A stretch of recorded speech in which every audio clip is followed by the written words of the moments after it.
Hold on. This is what happens when you buy her. This is all the cables is in the way. Okay, so all right, and thirdly, and let me see. Oh yeah, NI, right? Native Instruments, amazing. The makers of Complete Control and Machine, which we obviously train on here at IC Music. Last but not least, Sweetwater, the world's leading audio retailer. They're amazing. I love them. Everything we get from them. You pick up a phone, you order it from them. They're like, yeah, it's coming. It'll be there in a day or two. And then it gets there in a half a day. So to me, that makes a lot of sense. Today's panel, Satana Howery. How you doing, dear? I'm doing well, thanks. Oh, you don't have to sound so mousy on So that. formal? Well, I'm smiling. Everything is beautiful. It's very Nice. warm. We're very happy that we have an air conditioning here because it keeps everything cool. That's me. That's all I am. I'm good. Nice. One of the IC Music trainers, Miss Denise Bautista. How are you? Doing great. How are you? I got cables all over my lap, but it's cool. I'm cool now. I'm cool. You know. You're I just kind had of to tight. say. Yeah, right. I just had no tie. Ashley Bernard. How are you? What up? Hi, Lex. Hey. I'm good. Yeah. California. Beautiful day in California. Yeah, fresh, Yeah. freshly moved there, like not too Freshly long ago. moved. Yeah, Right. it's nice.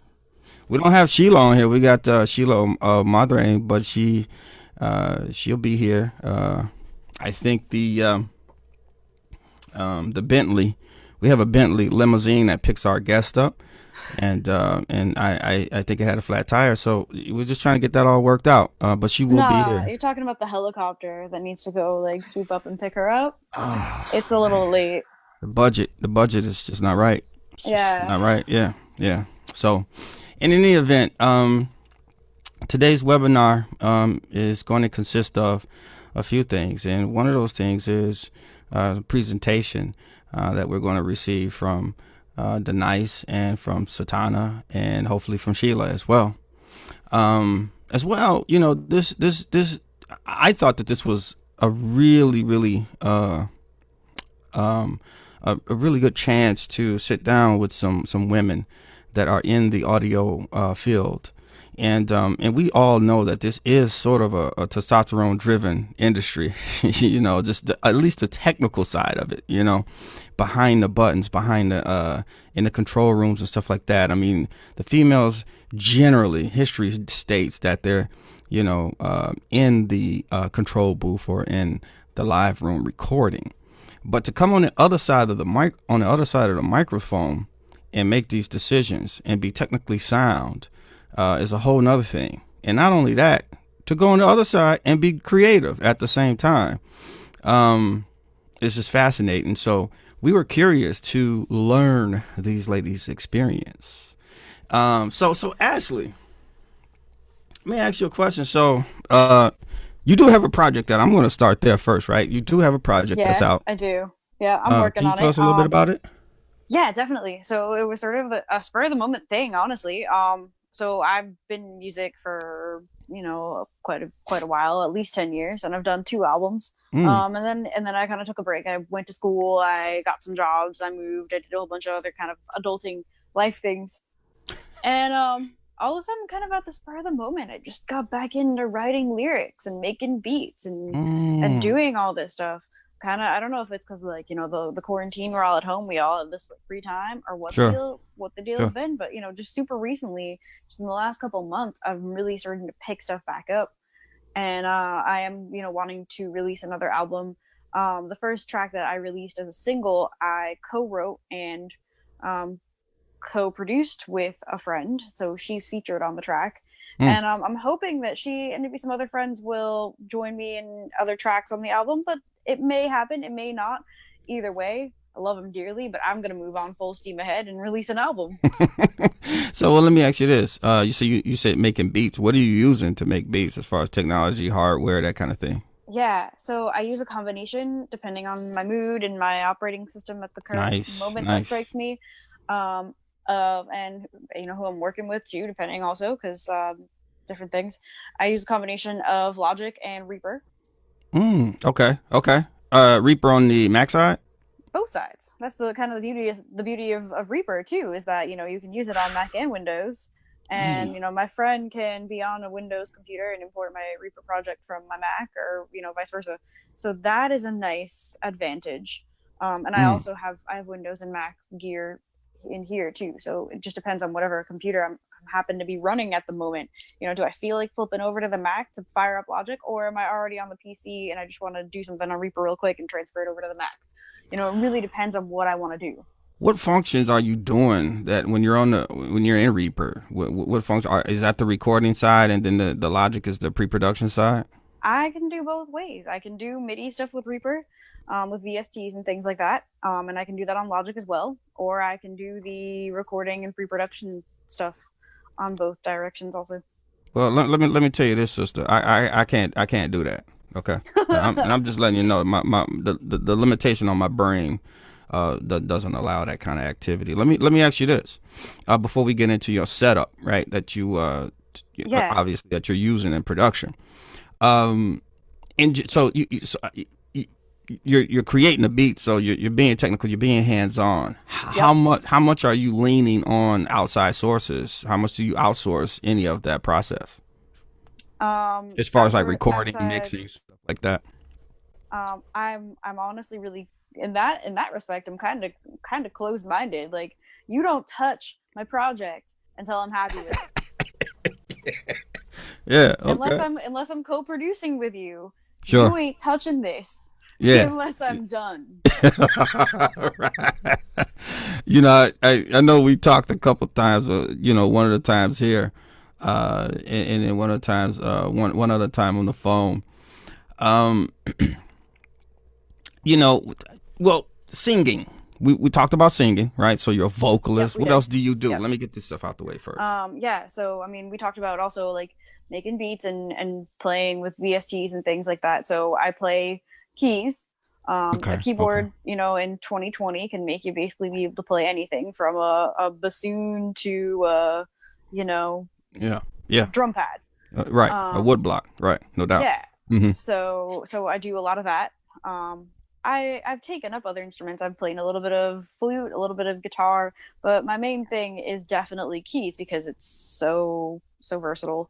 Um, and honestly, I don't really do a lot of the live performing type stuff kind of by choice. I don't really like performing. I love mixing. I love getting behind the gear. Mm. But I'm Mm. not Really? really here. Yeah, I'm not really here for the whole stage thing. Um, Yeah, that's interesting because most so people, yeah, a lot of artists want to be like out front, like, hey, no, I look at don't. I don't want that at all. that's So I'm fascinating. fine playing keys and sequencing everything with VSTs and digital stuff because I don't have any desire to go out with my guitar and my violin and do this live thing. What is your setup, your technical setup? So your studio, once it's set up, because I know you just fresh, Yeah, off a plane yeah. to California. What is your setup? Because you're from the East Coast. That's I am, yeah. yeah. Okay, so what does your whole studio look like? That space once set When up. it's all set up, my main keyboard is a complete control. Nice. Which one? I Which I one? had a I at the when I started out, I had a little tiny like S25 with Mm, a 88 key keyboard, and then I was like, man, this is stupid. I'm just moving between keyboards and keyboards and keyboards, and I should just get everything all into the complete control. mm, mm. So I ended up going with the second generation um S61. I decided I didn't need 88 keys. Like, you don't really use 88 keys that often unless you're doing like classical type stuff. Yeah, yeah, for sure. So I was like, I don't need all this stuff taking up space. I'm just gonna go for 61 keys because that's mostly what I need. Yeah, And we're gonna take two keyboards down to one, and everything is gonna have all that I need, all in complete control. yeah. So I did that, and that's my main source of keyboard input. Um, What are you if monitoring through? I talked to you about the microphones I had, we'd be here till tomorrow because I have so many microphones. It's stupid. Yeah, yeah. I have Give me three of them. I have a blue mic. I have at least a couple Sures in here. Hmm. Um, I just picked up kind of a little cool side note. I do a lot of audio things, including I've done some podcasting. So Yes. for the phone, I picked up the little tiny iPhone mic, the Shure MV. I think it's NVI 88. Ooh. And that's really fun. You can do all kinds of really cool stuff on that mic. It's Are super you super using that in tiny. production, like in vocal production at all, like I as far as you know effects I and stuff? want to. I Yeah. want to because you can. Yeah.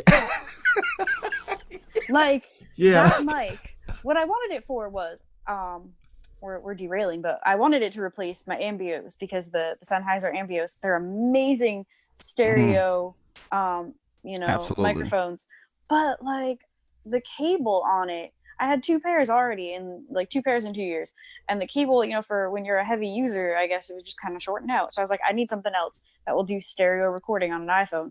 So I picked up this little Shure mic, and it does that. It does that really well, but Yeah. it also can do, like you said, vocal production. Yes. Yes. So I wanna try it. I wanna, like, my instinct is to say, like, no, you don't do that on an iPhone. But Yeah. I want to get over myself, and I want For to get over sure. that hump and just do it Absolutely. because yeah, Yeah, for sure. No, yeah, sister. I mean, hey, it's creativity. Like, I mean, creativity. yeah, it's Yeah. no limitation, Also, right? like, think about, right, I was just about to say, think about where you could be. Like, I could be in a hotel room, be That's like, what I'm yo, talking about. hang That's, on, yeah, right. I'm gonna dip into the bathroom for a sec and just record this verse real quick. Do you Yeah. care? All right, cool. Yeah. So okay. So what are you monitoring through? What's your conversion? What we got there? Yeah. So I have an Alesis board that I connect most of my microphones to and monitor Mm, through. I got a really nice set of speakers. I got some headphones. So depending on whether I want to listen to it directly and do some mixing, sure thing. or kind of on my final process, play it through speakers, see how that goes. So I have everything going into that board. Mm-hmm. Just a nice little cheap, like, Alesis $100 board. It, Um, is that and yeah, is that your interface? Is that how you yes, interface? that's my interface, Oh, definitely. okay, got you. Okay, cool. Yeah, and so actually in the follow up email, we're gonna post the link to your new project if that's cool Yeah, with you. You definitely. Yeah, know what for I mean? sure. Yeah, Yeah. thanks, sis. And I'm gonna circle back to you. I want to get on over here to down to Miami real quick. I'm gonna come from Ah. California. I'm gonna do this real quick, like. But Miss Denise. See, my phone says Denise. It's I don't know wrong. why. I don't know why it says that. Like it calls me Baron. I'm like, what You is this? had that's why Baron in Spanish means male. Ooh, You see? not like male that you read, but like male, like gender. Exactly. That's Exactly. firepower. So makes sense. Oh yes, a lot of sense. A lot of sense. Jazz is your background. Well, Is that fair? it's kind of a passion rather because my background in conservatory in Havana, where I was born and grew up, Mm-hmm. um, we all study classical music, Mm-hmm. whichever instrument you're focused on, and from then on, yeah, it starts like your own pathway, Yeah. and I've been kind of really focused because I love it between maybe uh, Cuban, Brazilian music Yeah. and jazz. Yeah. Yeah. Yeah. Wow. So instruments, vocals. What has been your what's been your weapon of choice? Oh, guitar's been my passion since I was Ooh. a child. I've been a Ooh. guitar player till 10 years ago when I had a really bad accident and I Oh. couldn't play anymore. I lost my Mm. left arm. Mm. And singing all the time as well. Yeah, and composing, arranging, all the stuff. Can we get into that story a little bit later, right before your Yeah, sure thing. yeah, because I would love people to know you're such an inspiration to me. Oh People think my. that they have it bad when when it's, oh man, I lost my sight, and it's like yeah, but I know a young lady who so I really want people to know the nice in another way that they may not know. I'm gonna come back to you though because I want to get to these these presentations, these these whatever they're called. I don't know, live presentations. Satana. There we go. Sound like I hear you. Maybe not. You there? Yes, I am. Oh. On mute. Okay, now I'm on mute. Trying to stay muted and keep quiet. It's hard. I This run is my mouth for a difficult. living. You want me to keep quiet? I mean. So look, and we may have to go out of order because I think you're something is scratching over there again. Oh man! Sound like All kind right. of Well, crackly. I can go away. You go out and want to come back in, and then back in. I could just get Denise to go ahead and Denise, if you're ready, we could just. I just really want them to see some editing done by Denise, and then we can stay there, and then I'll come to you. Okay, no Sounds problem. Okay, cool. So Denise, I know we was talking about the story, so we're gonna just reroute a little bit, but okay. So first of all, you studied in Madrid, correct? I studied in Havana. Just in Havana. Okay, I thought it was Yes, Madrid as well. exactly. Okay, Yeah. okay. And so, but you were at the conservatory in Havana then Yes, that's for right. for 8 quite some years. time. Yeah. Yeah. Wow. You were playing guitar at that point in time. Yeah, sure thing. Um. Participating in different projects like leading a quartet and then a band like 8 musicians and all this stuff. Before you get into showing us, are you gonna do some editing for us today, or what are we gonna see from you? Yeah, I think it's kind of. I mean, I feel so passionate about audio and production and all this stuff. It's been the other between music and all that stuff is kind Yeah. of related, I think. Sure. So I just love it. And when Pro Tools and all these tools were available, and Yeah. as far as I was aware of, it was like a new life. It was like, Sure. Yeah. wow. Yes. You know. Yes. So it's I was thinking, what's a show? Okay, I think it's really awesome featuring on Pro Tools and of course other DAWs as well, which is called comping. Yeah. Oh, comping. Oh, yes. So, so I mean, not if being in the industry, as a woman is difficult, in a male driven industry. Not only that, you're blind, and that also adds another layer of, barriers, right? Technical, mostly technical. Some may be social, but then there's another layer, and it's even more physical. You're saying your left arm, you don't have it anymore. Is that correct? That's correct. Yes. So first, can you tell us how you lost the sight? It was another accident. I guess I will stop, so far. I'm glad you're here. That's all I'm saying. I am done. Yeah. Hopefully. Yeah. When I was a child, I lost my sight in an accident. And then, like I said, 10 years ago, I had a very bad accident in Madrid on the subway. And I lost my left arm completely, all the stuff. I mean, injuries and all the stuff, but still here, Yeah. I'm telling you, yeah. And I mean, you say subway. I mean that we already can imagine. We don't even have to go into detail because it's not what this particular presentation is about. But I mean, that's a horrifying thing, especially for a guitarist. And now here you are, editing in Pro Tools, like at a very high level. So I'm ready to see it if you're ready to show us.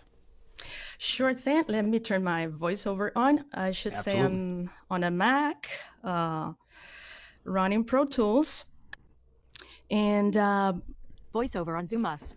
as Nice. Webinar. as a singer, when I'm recording, and creating, because like Ashley said, this is at the end of the day pretty related to creation and all the stuff. I like to Pro Tools. even if I was if I am playing with the complete control, I do my best And I like to to do different takes of one track per se, in order to make decisions later. There's never we do the things in the exact way. So I like to have like different choices and put together one which I consider is something that kind of pleased me, And this one here, I just made a very short thing for the purpose of For demonstration. showing in, and because of the sake of time, And this is a piece. It was done for a friend of mine who is it's meant to be a part of a play, and this is the music for the play. And I created an audio track for singing, and then I took like 5 takes, different 4, I think. And then on Pro Tools, what I love is that we have shortcuts that make this process of putting together one piece out of many portions, per se, pretty easy. And so, in terms of flow, it's really awesome. So on purpose, what I did this time with the main take, the first take I did, let's say, I decided to, I stopped singing for us to make sure that the people will notice the difference when I move between takes, right? So here we go.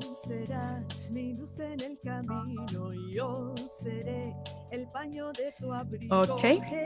So this is one of the takes. If when I record my first take, all I need to do in order to create a new blank playlist is typing Control-Shift \, and it gives me a new one, completely ready to record. And if I use Shift up or Shift down arrow, once I have more than one take, I can move between takes. So nice. Right now, I have my audio track selected. I'm gonna type Shift up arrow. And I don't know why VoiceOver is not letting me. Oh, okay, I know why. Okay. Main Vox audio. Okay, this is the first pass. This is the main Vox where I'm gonna play.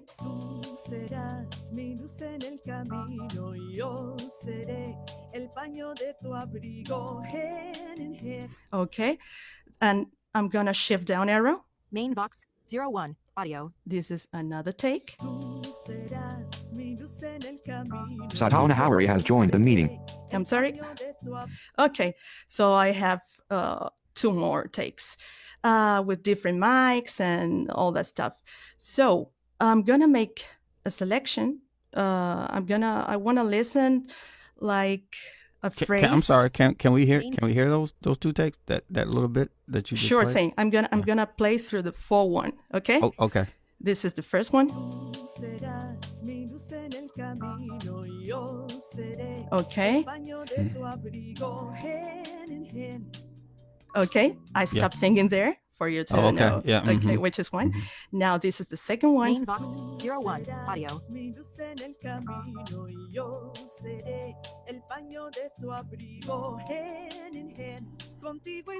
Okay, this is the third one. Main Vox 02 TLM. This is a different mic. And this one. Main Vox 02 TLM 49.01 TLM 49 audio. Dang the most to everyone. What's the difference between the first and second take? The difference is with the same mic, both takes, but the first one I stopped singing. Main Vox. This is, listen.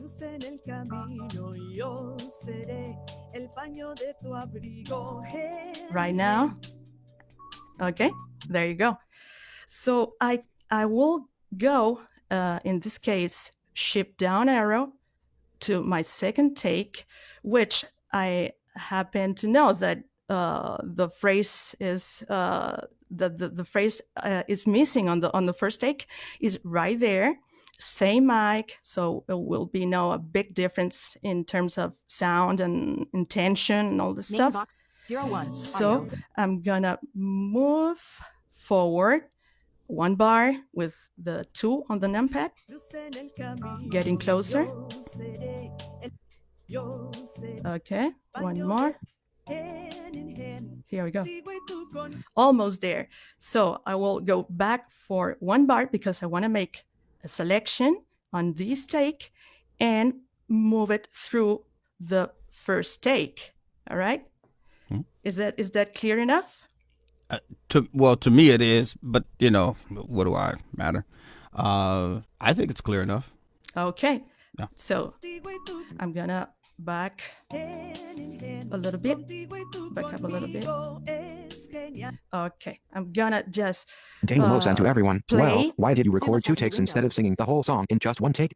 Licky to everyone. And that's a Licky, good I'll be your one. cited moderator. Feel free to raise your hand if you would like to ask questions live to our panelists, or type your question in the Q&A. Have fun. Please do not use chat. Okay. In fact, I do sing the whole song. It's not the fact that I sing a piece of the song in 1 take and then a piece of the song in another take. Of course, I sing the whole song, and then I sing the whole song again, maybe 4 or 5 times, just because of what I said before. Hopefully, someone will never do the same thing, exactly the same thing, and it's awesome to find different approaches. Sure.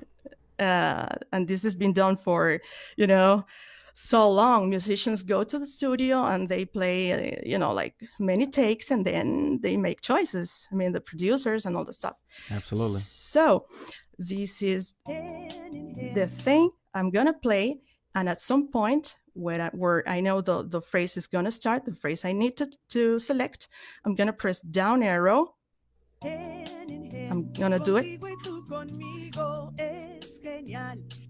And I didn't do the selection like really perfect, because this is for the sake of time, Right. But you can do it just exactly the way you need it. So I'm gonna play now. There you go. And I turned on loop playback so I can listen to the phrase if I want to adjust the edges, nudging, so I can have the selection just perfect. But for the sake of time, I'm going to copy, or if I want it, I could also move the stuff, but I feel more comfortable copying this. it up. Yeah. Copy. Yes. And I'm gonna shift up arrow. Main box audio. I'm gonna play. You see, it's missing there. So now I'm gonna paste. Paste. And I'm gonna back up 2 bars or something for us to.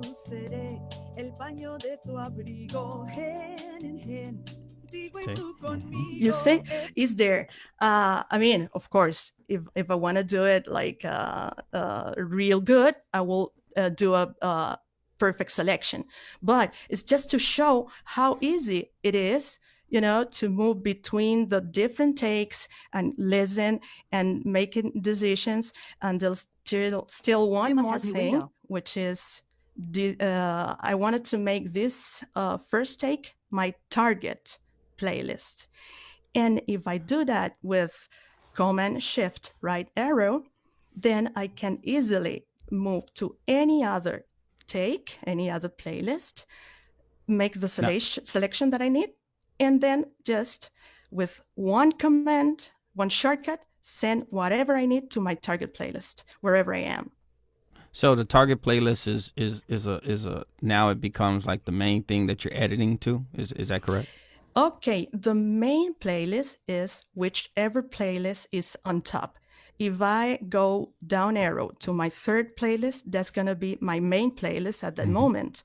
But my target playlist is going to be the one that I want to work on, that I want to make my final correct take, per se, right? So if I have 4 playlists right now, Mhm. I can decide that my target playlist is whichever. For instance, in this case, the first one. So I just designate, listen, I'm going to press Command Shift right arrow. Designate as target playlist. There you go. Yeah, so this is my target playlist. Now, if I move down to the 4th per se, which is the last one in my takes, Yes. I can do it with Shift down arrow or just Shift and Main Vox 02 TLM 49.01 TLM 49. there you go. Yep. If I want it, I can make the selection here and just with one command, which is Option Shift up arrow, send that selection to my target playlist, from any playlist. So this workflow maybe seems to be kind of, I don't know, crazy or something at first, but it's pretty easy and the flow is awesome. It seems efficient. It seems quick, though. It seems is. like you're just doing this. Like, oh, I heard that. Let me throw this on the target playlist. Boom. Okay, Exactly. I heard As this simple one. as Boom. that. Yeah. I mean, I can just go and say, oh, I love this intention in this take, which this word, I like it better here than there. Or in this place, I'm kind of a little bit, out of tune or whatever. I don't know, whichever. I just have to powerful. designate my target playlist and then move every stuff there. It's pretty easy. Yeah, that's powerful. That's powerful, man. Thank you. You're welcome. Denise. Thank you. That's awesome. So Denise once again is a trainer here at IC Music. She teaches the Navigado Pro Tools course, which is a fascinating course. It is our beginner course for Pro Tools, but obviously it's on all Espanol. It's funny to hear your computer speaking English. I'm accustomed to it, speaking Espanol. This is weird to me. It's kind of I do it on purpose. You know why? Because I have lived here in US for 3 years, so I'm learning English. And I've tried to force myself to get used to it as much as possible. Absolutely. You got any projects that you want to announce that's coming out? Because if that's part of it, yeah, man, that sounded great. Yeah, we are. I mean, when I say we are, a great friend of mine, a wonderful musician, and we are already working, and I'm doing some songwriting for my next album. And he's working on, I think, 2 or 3 arrangements. I'm taking care of the rest of the arrangements, and we started already, tracking him from Madrid, me from here, sending the things to the rest of the musicians for them to track their part and all this stuff. So I guess it's gonna be done by December. Ooh, okay. Yes. Ooh. Hopefully. Ooh. I'm gonna get a free copy. Oh, for sure. You remember people used to want free copies. This one Spontaneously. Yeah. Cassettes. Yeah, no doubt. Thank you, Denise. Thank you. That's awesome. That's awesome there. New York. This is a New York girl. Hello. Hey. You're a little bit low there. I'm a little bit low. No. Now you're sounding pretty good. You might have to get up on that mic or something. I don't know what's going on. Yeah, but the clarity is good though. The quality is what's happening. Good. Satana Howery. Hey, Satana. So you are, and correct me if I'm wrong. Voice actress. Yes, I am a voice actor. Yeah. Ooh. I don't tend to say actress. Did I just get scratchy again? No. Okay, good. No. What does that entail? I tell people that I get to run my mouth for a living. I get to run my mouth all day and get paid for it. It's really great.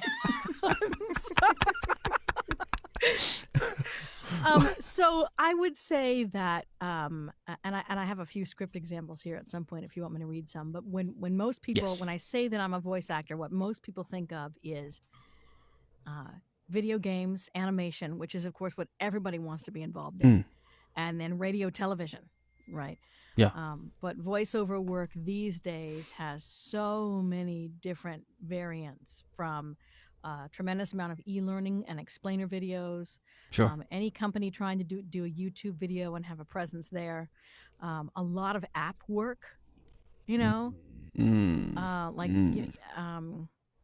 even educational.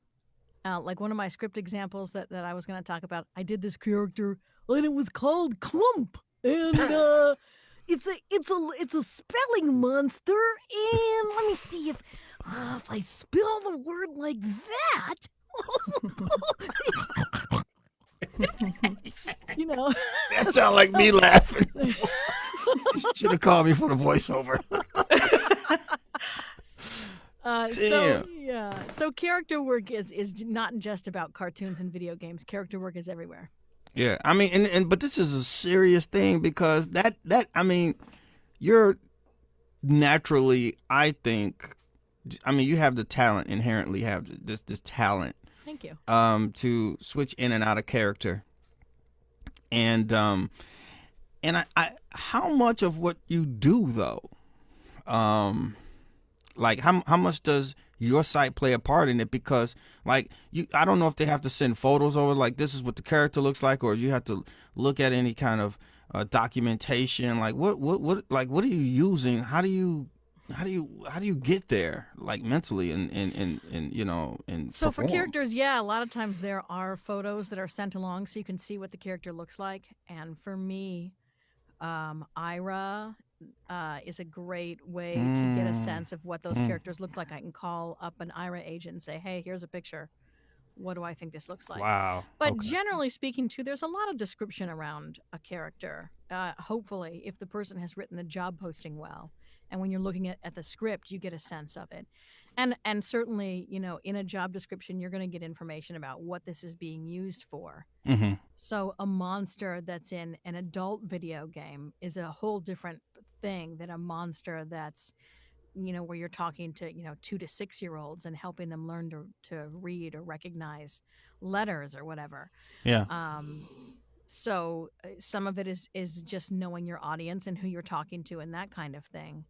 Yes. And I think sometimes too that the picture can get in the way.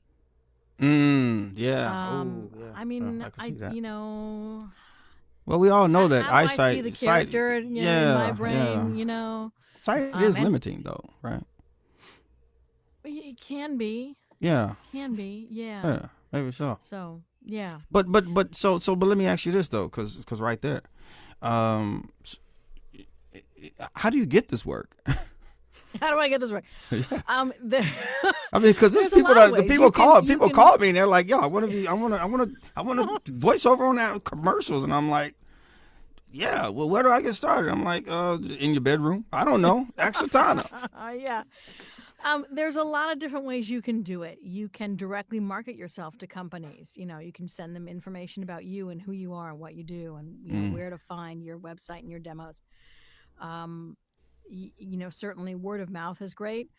There are online casting sites. There's a ton of online casting. I mean, it is the thing these days. So, and some of those online casting sites require you to pay an annual fee to be a part of them. Yeah. And then what you do is you create a profile with your demos and your bio and all that kind of stuff. And they send you audition opportunities. Okay. And Oh, so okay. you can audition for those, and you know, build a client base from there. Can And I that get you was to? for me. That was how I got started. Yeah. Yeah. Yeah. So Can I get you started on those. Can I get you publicly to commit to a webinar on voice acting? Yeah.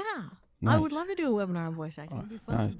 Nice. Source Connect. We kind of kicked that around a little bit. Like, did. like I mean, cause oh man. So first of all, before we go to Source Connect, because that's gonna connect me from this world. or into this world, your setup. What is your setup? Your technical setup there, like your hardware, software. What are you using to? Ridiculous. So I have both PC and Mac in here. What is up with y'all in this?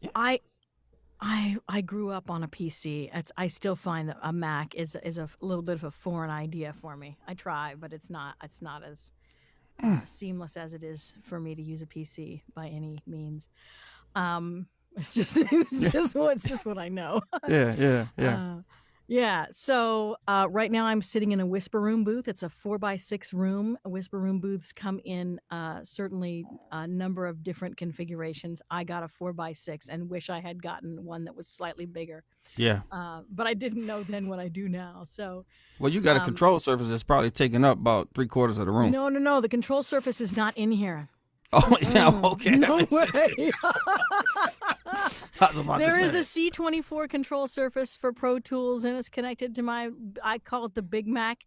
It's the Mac that looks like it's the little trash can Mac. It looks like a trash can. It's round and cute. Yeah. And, Yeah. Oh, it's so cute. It's the one with all the sauce all over it and the cheese. Yeah. Yeah. Big Mac. Yeah. Yeah. So, Bad joke. The Big Mac. Yes, of course. All the sauce. That's why there's all the vents in the top. Yeah. Absolutely. So you got the C24. What are you monitoring through, and what's your software? I have Pro Tools. I have Reaper. I have SoundForge. I mean, look, I'm a voice actor, sure, these days, and it's what I do, and it's how I make my money. But when I was a kid, I grew up throughout my whole childhood as a musician, and I mean, I'm old enough to have grown up in the analog space. Yeah. Which is why I have a control surface, because I like buttons and knobs. I'm used to buttons and knobs, and they're fun, and they're I don't know. There's something about being able to just feel the changes under your hand. I understand. I like that. I definitely understand. I definitely understand. So yeah. So for voiceover, so much of it, I have all this junk because I'm a bit of a geek, but really it's very much, when I travel, it's a laptop, it's a Focusrite Scarlett interface, it's a microphone. And a pair of headphones, and I can do this job anywhere. I've done it from hotel rooms, and it works. What type of mic? Like, what type of mic do you normally use for like let's say you're doing like an ebook, some type of. I'm sitting behind a Sennheiser MKH416, and unlike others, I don't have 1.5 billion microphones. I just don't. Yeah. I tend to find what works for me, and I think I was more into that before I got into voice work. Yeah. And now it's like, okay, it works. I'm just gonna do it because I'm here to, I've got a business to run and bills to pay and stuff to do. So Sure. It's less about a bunch of additional equipment and more about, all right, I have this setup that works for me. There's a lot of time and energy that can go into tweaking and messing with your setup. So when you get it to work, then you have to move from, geeking out behind it to actually, doing the work and bringing in the money and running the business. So when you're communicating with folks, you're doing that through Source Connect most of the time? Is that how that works? Or is that I love like Source the more Connect. creative I side? do it through a number of ways. When I started this in 2013, so much of it was over the phone. And there's still a little bit of that these days, but I really try and push people to at least use something like Google Hangouts or Zoom. Just come on, the quality is just like so much better. Can we not talk on the phone, please? Do not drive down the highway with me on your speakerphone.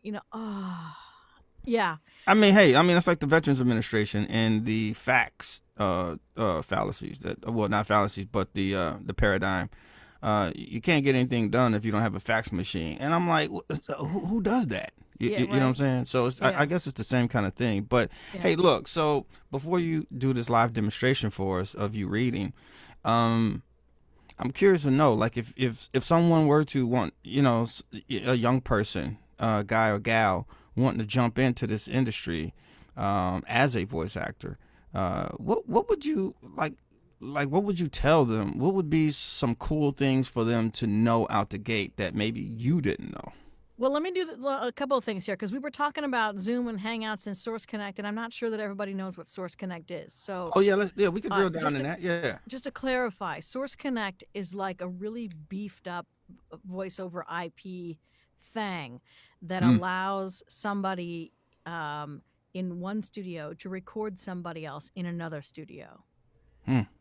So a lot of times as a voice actor, and this kind of goes into your question of what would you want to know that you didn't know, or things like that you were kind of asking. Yeah. To do this work, it's just as important to be able to read and interpret the copy as it is to be able to run your technology.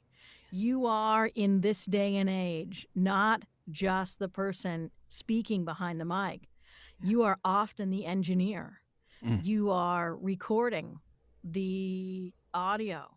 Yeah. And in a lot of cases, you are editing the audio and cleaning it up. Yeah. And so you have to know how to do all of that, and that's valuable, because if your audition comes in as something that sounds like, "You're in the McDonald's drive-thru, can I have fries with that?" That's the mask plug-in. That's the one like wearing a mask. Yeah, right. Yeah. And somebody else's comes in clean and clear and crisp. You're going to be dropped simply because of the quality of your audio. Yeah. So the quality of your audio matters. So and no in a lot of cases, it matters as much as your ability to read the copy. Yeah. Ooh. Sure. Ooh. That's deep. That's Yeah. deep. Yeah. So you're saying be solid on the technical side as well as on Absolutely. your ability to translate. Absolutely. I remember the first time I did a phone patch session, and I was like completely freaked out, because to record and talk and all that kind of stuff when you're in your own space, and to flub it up and fix it, that's one thing. But like when somebody else is on the phone with you at the same time, and you're like, you got to record, and what if I messed up and I didn't hit the record button, and the perfect take happens and I didn't hit the record, or like my internet goes out, or what am I going to do? Or and it was a little terrifying. You get past it. But yeah, you are, and by the way, in a session like that too, not only are you engineer and voice actor, you are also customer service person. I think, and you're taking direction. You have to take direction from the person that you're talking to, which is the beauty of having a directed session. Because if I'm on my own and I'm just here in the studio, you can send me a written description of what you want all day long. But one person's conversational is another person's authoritative. And so if you're there with me while I'm recording, if I do something that I think is conversational and you think it's too authoritative, you get to say that immediately. And rather than going back and forth via emails or messaging systems or whatever, we can just redo the take right there. Yeah, Source Connect. Yeah, Source Connect, but it works the same over the phone. It works over the same on Zoom or something. It works the same. Absolutely. I have clients in Hong Kong that we've done work via WhatsApp or FaceTime. I mean, all of those things. I'd say the other thing is, know a whole bunch of different things. You're gonna, like I just said, FaceTime, Google, WhatsApp, Zoom, Source Connect, right? So those are all different mechanisms. Skype, yes, people still use Skype. Yeah. And so you have to know all those different things. Right. And then on top of that, there was something else I was going to say, and I totally lost it. well, let's stay right here for a second, because I want to get back on the Source Connect thing just a little bit. And I pulled away from it purposely because I wanted to, to see if tying in that as a communication, not only communication, but for it to be a little bit more efficient way to work as far as a cohesive result is concerned, right? Oh, look, come on. Source Connect is fabulous. First of all, oftentimes you don't have to be the audio engineer, and sometimes you still are with Source Connect, only because, if there's an internet dropout or something, Source Connect is supposed to resolve that. But every now and then, glitches happen, and so they want a backup copy from your side. Okay, okay. But it doesn't feel as But it's huge or dropping a anything. file in their timeline though, right? When you're recording, it's dropping a file in their timeline on their side. No, I'm recording on my side and they're recording on their side. The recording on my side is simply a backup that I'm going to send them That's what I'm saying. Yeah. if So they need it. Yeah. yeah. Oh, that's But they're recording on their side, which is great because most people that are doing Source Connect, they're in an actual studio. Gotcha. And so you've got a recording engineer, and you've got it's a little bit different now that we have this pandemic going on. You've got but they pull everybody together. So there's me, and there's the recording engineer, and there is the client, and there is the copywriter, and there's 5 or 6 people in this virtual space. And some are on the phone and some are actually in the studio. But you have a real recording engineer. And so the recording engineer will oftentimes do the slating. They'll say things like, okay, take 1, rolling. Take 2, rolling. And they'll also do really cool things, like they'll cut things together for the client to hear. So the client will be like, well, I liked this part of take 1, but I like this part of take 2. And the engineer will just squish it all together and make it happen and do a playback right there. And the engineer has the music and everything. They have all of the assets that are with whatever you're doing. So not only do you get to hear you in those cases, you often get to hear like sort of a rough final cut of what it's going to sound like when it's all done with the music and everything, which is really cool. Nice. Live demonstration. Do you mind showing us some of this? Yeah. So what I was going to do is just, like I said, everybody thinks about radio and television, video games, animation. Everybody wants to be in video games, animation. Everybody thinks that they are so great at accents and character voices, and it's one thing to improvise them off the top of your head. It's another thing to actually have to do them when somebody hands you a script.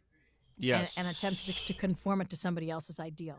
So most of what I do, I love my animation demo, but most of what I do is a lot of industrial work, a lot of medical narration, a lot of explainer videos, a lot of e-learning. So I'm going to start by reading just the first one is a beginning of an e-learning piece. That is, I'm talking to employees. So this is an internal piece. So much of voiceover is not public facing. This first paragraph is something that the people who work at this store chain are going to see, but nobody else is ever going to see it. And then the second piece I'm going to read is a piece from a medical clinical trial. Right? So if you do medical clinical trials, you have to get informed consent from the participants. Right. And so that information is provided visually, but it's also provided in an audio format. So you'll hear the difference in the way I read these 2 pieces. So here we go. Yep. We're living in challenging times. These headlines have played out in our stores across the country. Some tense situations can't be avoided, whether it's an upset customer or an upset associate. But one thing we always control is how we react. To de-escalate nearly any situation and keep our associates and customers safe, we should be kind. Bone marrow. The bone marrow is the soft, sponge-like tissue inside some of the bones in the body, such as the hip or thigh bones. The bone marrow contains cells that help make red blood cells, which carry oxygen through the body, white blood cells, which help the body fight diseases or infections, and platelets, which help with blood clotting. So do you hear the difference? The second one is, a little bit slower, a little bit calmer. Yeah. Right? But was my it doesn't even sound like you. I mean it does, but it doesn't. Okay, yeah, it's great. Okay, so I want to do 2 more. Okay, please, please this do. third one is. Hold on a second. Hold on. So I think it's you, Denise. Can you hit that Command Shift A? I think somebody got a car alarm going on. I don't know. Can you hear me? Yeah. Yes. Okay, I've done it a couple of times, but I don't know why. Let me please turn my voiceover on so I make sure. Voiceover on Pro Tools. Suma, Suma, Oh, that's why. Suma. I don't have my exactly. I don't have my Zoom. my braille display ready right now. That's why. I'm sorry. Apologize. Oh, that's okay. Go ahead. That's Can you cool. like you do it? I'm He's the so facilitator, glad. right? Can you hear me? Yeah. The host Yeah. was never handed back to me. I was trying to message you. Oh. Oh, okay. Okay. Well, I'll take care of it. No worries. Byron Harden in the place to be. I think.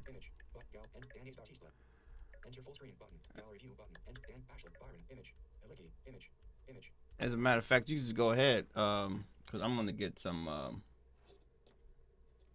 I just need to get some different headphones so that I can actually hear my computer without you guys hearing it. Oh. Yeah, fancy schmancy. So do you want me to wait, Byron, or you want me No, to I want you to continue? go ahead and go. I want you. Okay. All right. So these these second two. This first one is sort of an example of a character. A lot of e-learning these days is like that first piece I just read for you, where I was talking about de-escalation. It's just somebody talking at you, right? They're just talking and you have to listen so a lot of e-learning these days has moved away from that, and it's more of a role-playing scenario-based type thing. So this next little bit is a character in an e-learning scenario. Her name is Erin, and she's in a conference call, like what we're in right now. And then the last piece is another e-learning piece, and again, I'm just talking, but it's fun. It's like it's interesting. It's one of these things that I love about my job. Like every day, I don't know who I'm going to be, and I don't know what I get to talk about, but I get to talk about lots of interesting and fun things that I would never ever think about in industries that I know nothing about. And I love that learning aspect of it. And the next the last piece, I'm going to stop in the middle of it because there's actually an answer that I don't know whether anybody will get the answer, or Elike, whether the host has been handed back to you, and whether anybody can use the chat or raise their hand to say what they think the answer is. But all right, let me read here. Here's our character. Hey, it's Erin. Honey, I'm on an important work call. Can you wait until I finish the call? Okay, thanks, sweetie. Okay, sorry about that. Anyway, I found some branding inconsistencies, and I'm going to have another version ready to look at this afternoon. So, did you see that script? That's actually a script. Now, some of that I'm improvising, and there was a point where I kind of turned away from the microphone and I was talking like I was off mic. That was actually direction that's in the script. The idea being that I'm working from home and I've got a kid who's trying to talk to me, and I'm on a conference call, and I got to, try and let them know that. So, and then I come back in and I'm adding little things into the script like and little improvisational conversational stuff that we would use. So the objective there is that is not written in the script, those ums and those ands. But sometimes clients want that kind of thing because it makes it sound more real. It makes it sound like a character. And my point with reading you that piece again is that, again, people think of animation in video games, but there's a lot of character work that is just in generic e-learning. It's just there because that's the way e-learning is going. Byron, are you back? Yeah, I'm back in here, but okay, let's see. Yeah, you're way far. Yeah, Now we got some there you technical are. situations And going on Elike, here. do you have the hosty privileges? I do not have Not the yet. host. Not yet. We're working on it, but the let's see. You know what I want to have happen here is because I'm trying to give a likey the host, but this it looks like Denise has the host, which is pretty fascinating actually. All right. Well, I will read this last one, and I'll give everybody a minute to think about the answer. If you were taking this training, you'd have some time to think about the answer before you clicked the next button. This is a riddle from a course about unconscious bias. So let's start with a riddle. A father and his son get in a car crash and are rushed to the hospital. The son needs surgery and is taken to the operating room. Upon arriving, the surgeon says, I can't operate on this boy. He's my son. So let me ask you this. How is this possible?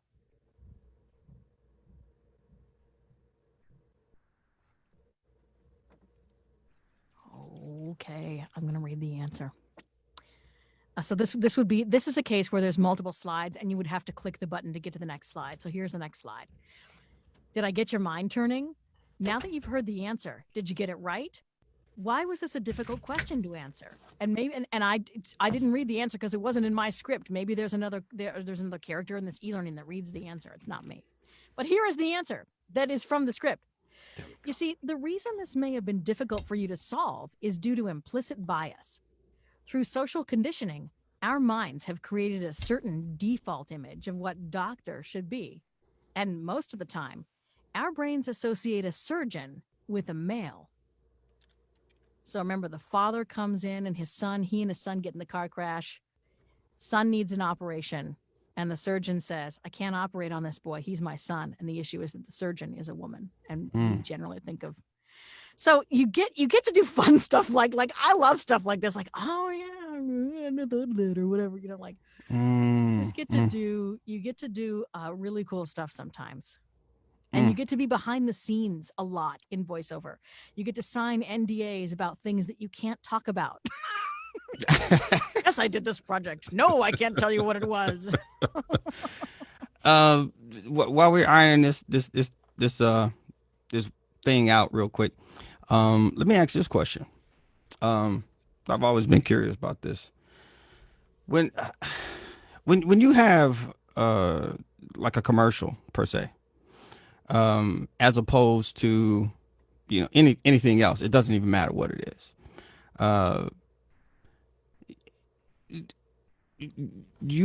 So they pick you because your character or your voice, you being a female, match. I mean, so you're not gonna not everything comes to you, right?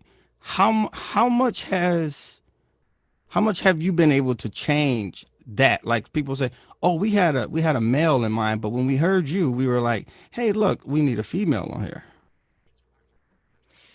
Does that make sense? Because I would think the script is probably well thought out, but the process of casting, whatever, the imagery is already there, and then they come with the voice.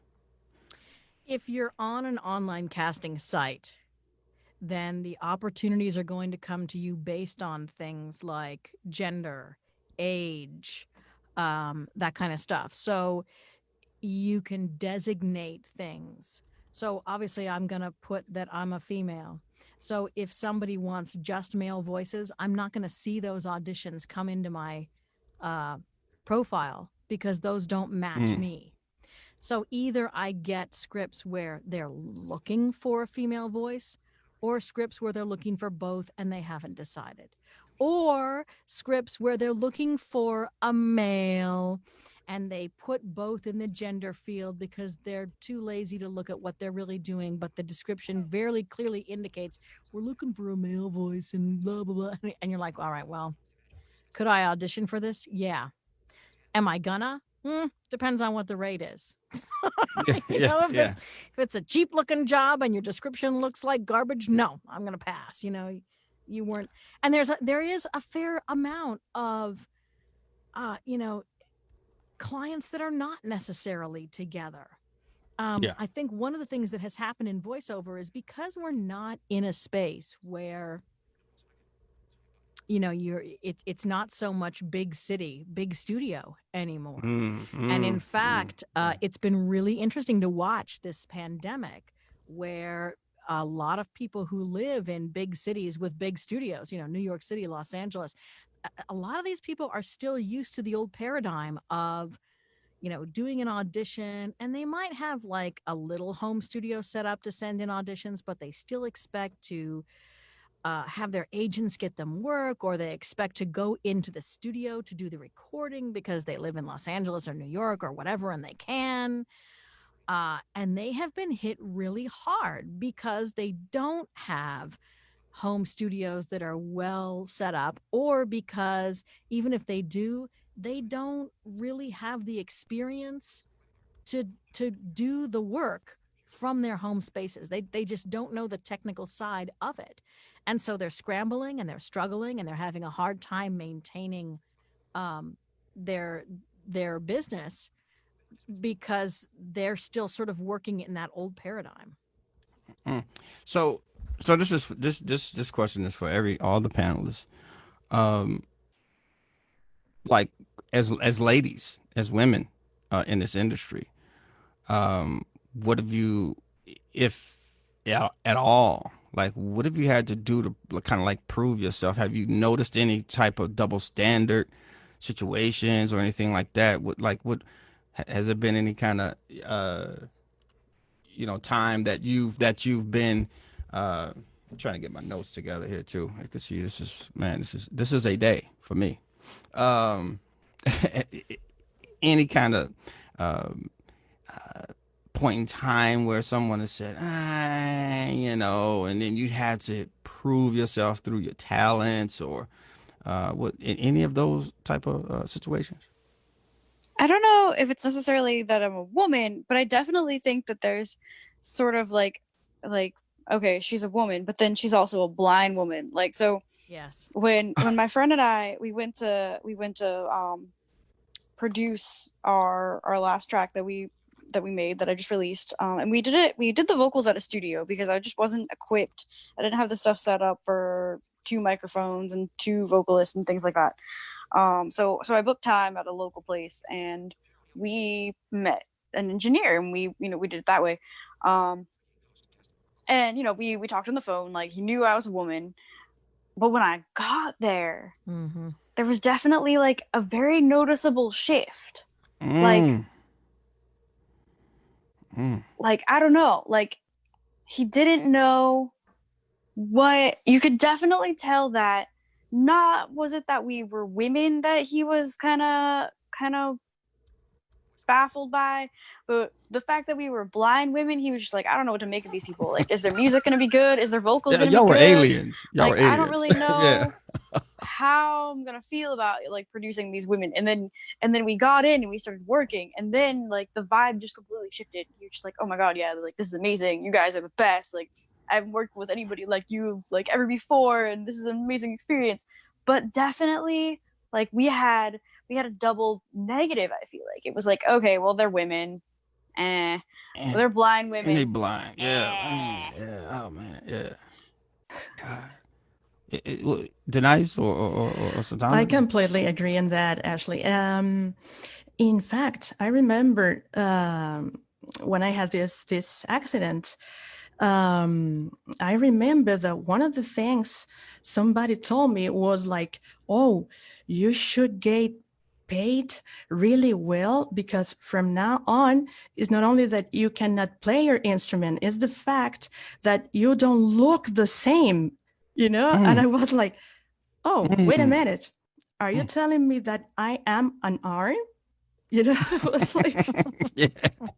That's about your value. Yeah. yeah, where is the self? Is it in the arm? Is it in the head?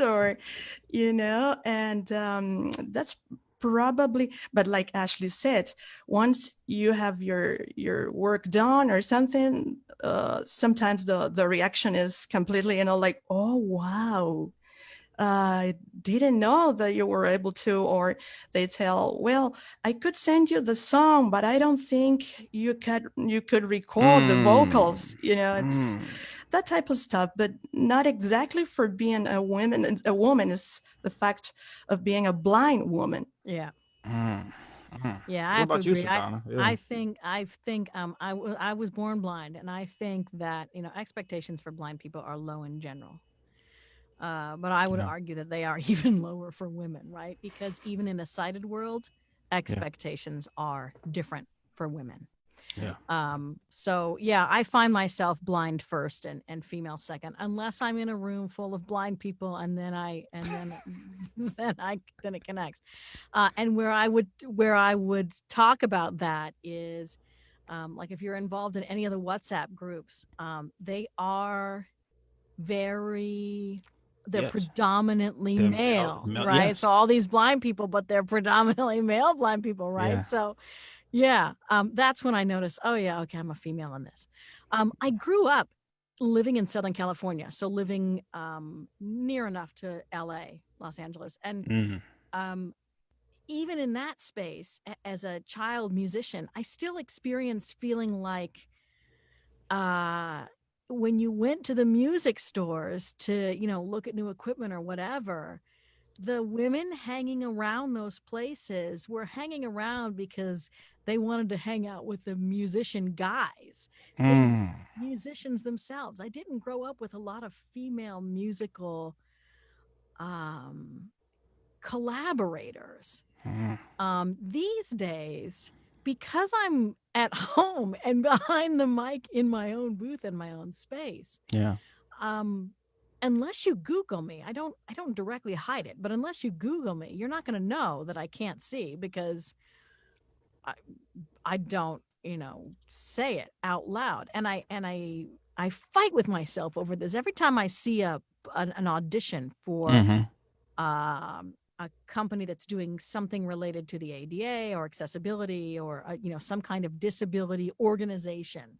Mm-hmm. All those disability organizations that claim that they are for people who are blind or whatever, but that don't Yeah. necessarily hire. Yeah. Exactly. So then I Yeah. feel like, God, do I say it? Do I say, you should hire a voice artist with a disability? Because, your job description doesn't say anything about it. And Yeah. I have pretty strong feelings about those things. Yeah. Yeah, but most people don't know Mm. because there's no reason for them to know. I have had occasions where somebody has Googled me, and in talking to them, they've said, "Hey, listen, we're going to send you a script. We Googled you. We see that you're blind. How can we send you a script that's the most helpful for you?" Oh man. And that's Okay. rare. It's really rare, but it has Wow. happened. Wow. In terms of proving myself, though, I think that the higher you go in this industry, the more you level up, the more you kind of do have to prove. Yeah. I had some really great opportunities to be on stage reading voiceover copy with a braille display at a voiceover conference, Mm. which was really, really fun. Um, and just exciting for me because just sort of a way to show a larger group of people how it's done. Yes. Because, no, people want to pigeonhole you. I've had people tell me, oh, you should just do animation, or, oh, you're set up to do audiobooks because, they could print them out in braille and you could read them. I'm just like, well, clearly you don't know the technology. I'm just going to print it for me, because they have no understanding, but they think that they do. This is kind Yeah. of funny. Yeah. I got to actually be voice of goddess for a voiceover conference in 2017, which was really fun. So I was announcing the, presenters that were coming up, Mm. Sort of like at the Oscars, how they announce who's going to come up next on stage. Yes. Yes. And that was really fun. And because it was a voiceover conference, generally the voice of God announcers are, they're a disembodied voice, right? So they're hidden Yeah. away. You don't see them. But because Yeah. this was a voiceover conference, they had me in a spot where everybody could see me, so they could see. So here I am. I got. Did my you have reverb braille on you? display. A lot of reverb. I don't remember. I don't think so. That usually comes with the voice of God when when you're watching TV or something, movies or something. Yeah, sometimes it does. It's less so. I mean, a voice of God is a whole nother niche in voiceover, right? There's a lot of Yeah. conferences. There's a lot of award ceremonies. With this pandemic, there have been a number of graduation ceremonies where they have wanted voiceover to read all of the names and the, all the stuff related to that. Sure. But yeah, I mean, to answer your question, it does come up, and there are cases where I do point it out to clients. I'll be on the phone and they'll be like, "Oh, let me send you the video or the storyboard and do you see the blah blah blah blah?" And I'm just like, No. how about we not do this right now? So yeah. Well, yeah. Yeah, I was just gonna say, I mean, the talent is through the roof. I mean, Ashley, multi-DAW, multi-platform, see, multi OS, multi instrumentalist yourself, uh, multi DAW, this technology. You're multi technology. I mean, because you're using braille displays. I mean, and you have multiple braille displays. I do. Yeah, well, because when one dies, needs repair. You gotta have a backup. I guess this is a big deal in your in your world, and then we got Denice over here, just same thing, just multi dolls and multi platform. It's insane that the level of talent, and I appreciate y'all for coming on this panel. If you ladies don't mind, can I open up the floor for questions? Y'all think that's cool? If we have any. I love that. Sure thing. So Dana asked on Q&A earlier in relation to Denise's demo presentation. Yep. So she wanted to know, you took the phrase and I'm sorry, I don't quite understand the question. So what you did is you took the phrase in the second part that is missing and then copied it to take the first take. So do you have several playlists and each playlist has several takes? If you could answer. Not exactly. I mean, the point is that music, in my opinion, at least in my opinion, is creativity. So I want to sing or play or whatever my stuff, let's say a vocal, a whole song, many times, but instead of creating a new audio track each time, I just want one audio track and then create a new playlist and having different takes of the song. But of course, I sing the whole stuff. And at the end of the day, I come up with maybe 4 or 5 takes, the whole stuff. And then I start listening each take and selecting, and it's a process of, it's a matter of deciding which I like best from which, but it's just one take at a time. Hopefully that helps. Yeah. Exactly. Satana mentioned something is like that when she mentioned the engineer on Source Connect, putting together one piece out of many pieces. So if I understand it correctly, which I think this whole concept is super interesting, because I do something similar, maybe not in the same sort of process, but it sounds to me like what you do is you have kind of what you call like a master take or a master track. Okay. And you can take all the different takes, so kind of like all those are underneath it, and everything you want, you listen to each piece by piece, and each piece from each take you put into your master track. That's right. Let's say maybe one of those takes, the whole take, I do like it, so I don't touch it. It's like, oh, this is exactly what I need. But maybe there's some details that I like from take 2 or take 3, because at the end of the day, this is like inspiration, and maybe you sing different each take or whatever. It's just having the chance of making a decision and coming, bringing a real nice take, something that pleases you. I mean, Makes sense to me. Yeah, Any more? I like it. Yep. It's really Next cool. question. Next question. Miriam, you're live. Marianne. Hello. Hey, Marianne. Actually, that was a really great webinar. I felt like, okay, I'm talking, not like of you. I'm really inspired.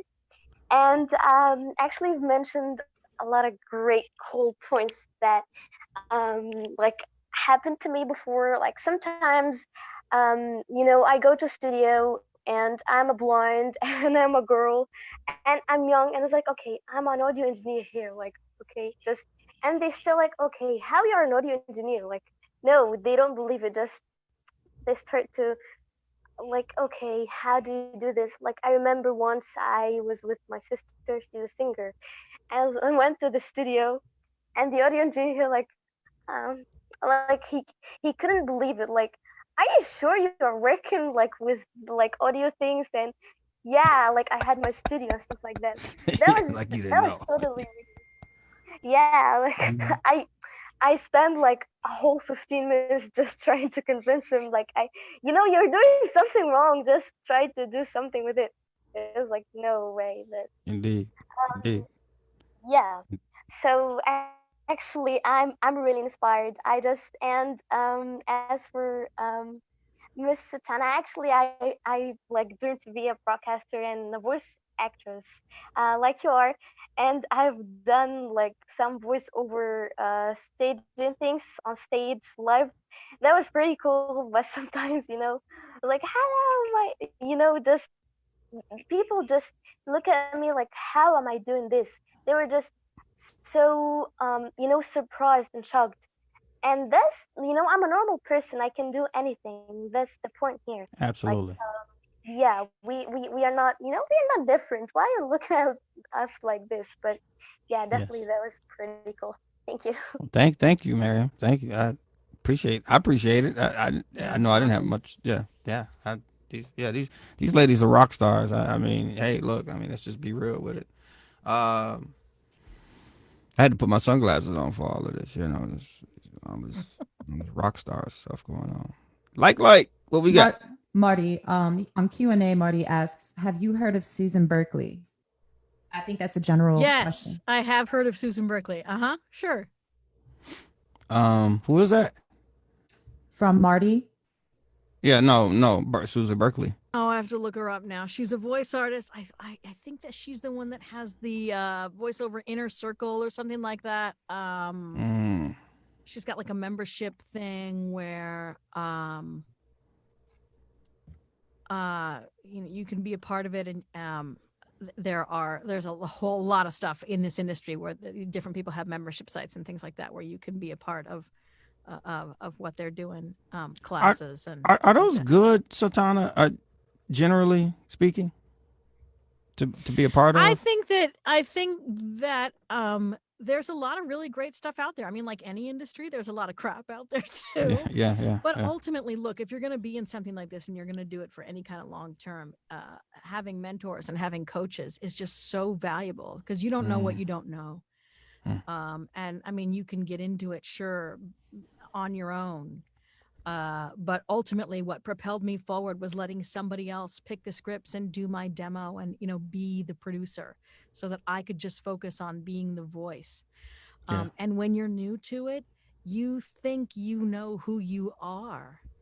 Um, but if you're not in this industry, you don't necessarily know what the trends are and Mm, what people are hiring for. And so you essentially just play you rather than figuring out all of these different you're things that right. are inside of you that you just don't know are there, but they are. And it does take somebody else to kind of bring out those other pieces and hone those skills. Mm. Like Leo, you are live. Leo.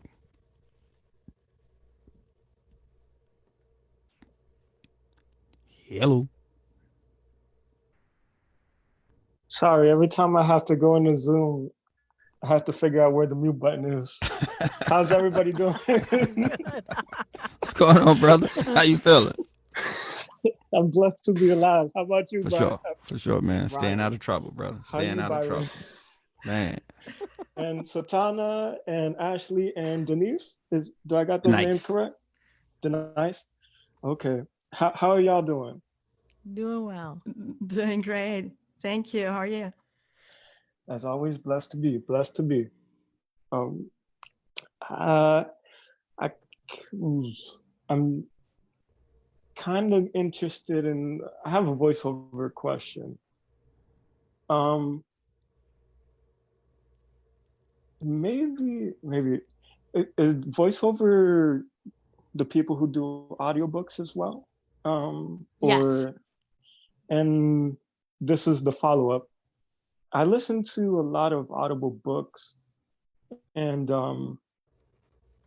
I kind of feel like, I don't know, I hear voice actors that are good, that are great, and I hear other subpar voice actors, Yeah. both male and female. I'm Yep. not, and I'm trying to figure out, okay, what happened?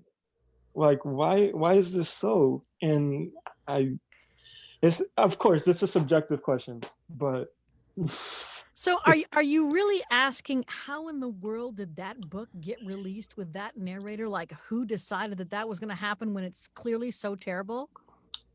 yes, like, or I'll give you a good example. So for some strange reason, I remember hearing Lord of the Rings, Robert English on YouTube. And from what I remember, Robert English sounded great. But then for some strange reason, when I go on audible.com, he's narrating at a slower speed. His voice doesn't seem to even coordinate what the characters are supposed to sound like. So it is the same narrator, though. Yes.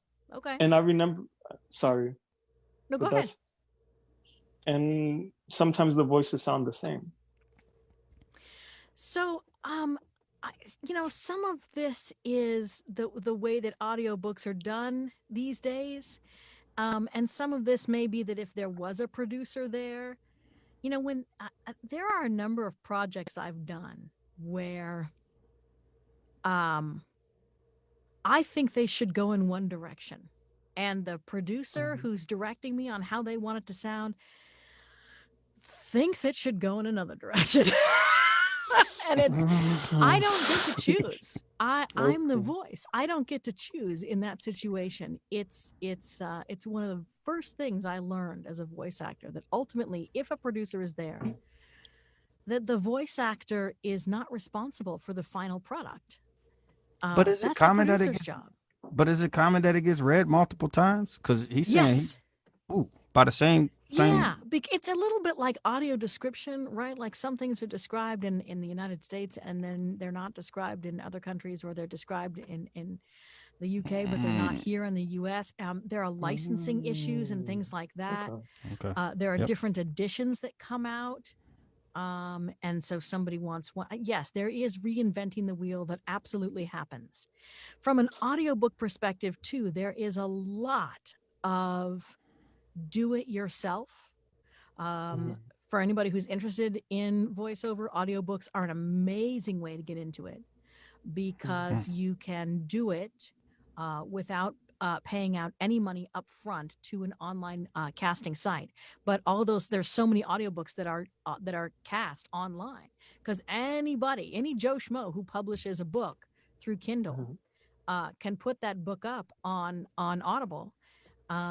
And it's a platform called acx.com, the Audio Book Creation Exchange, acx.com. You can go make a free profile. You can start putting up, you can use your auditions for audiobooks as your sample material.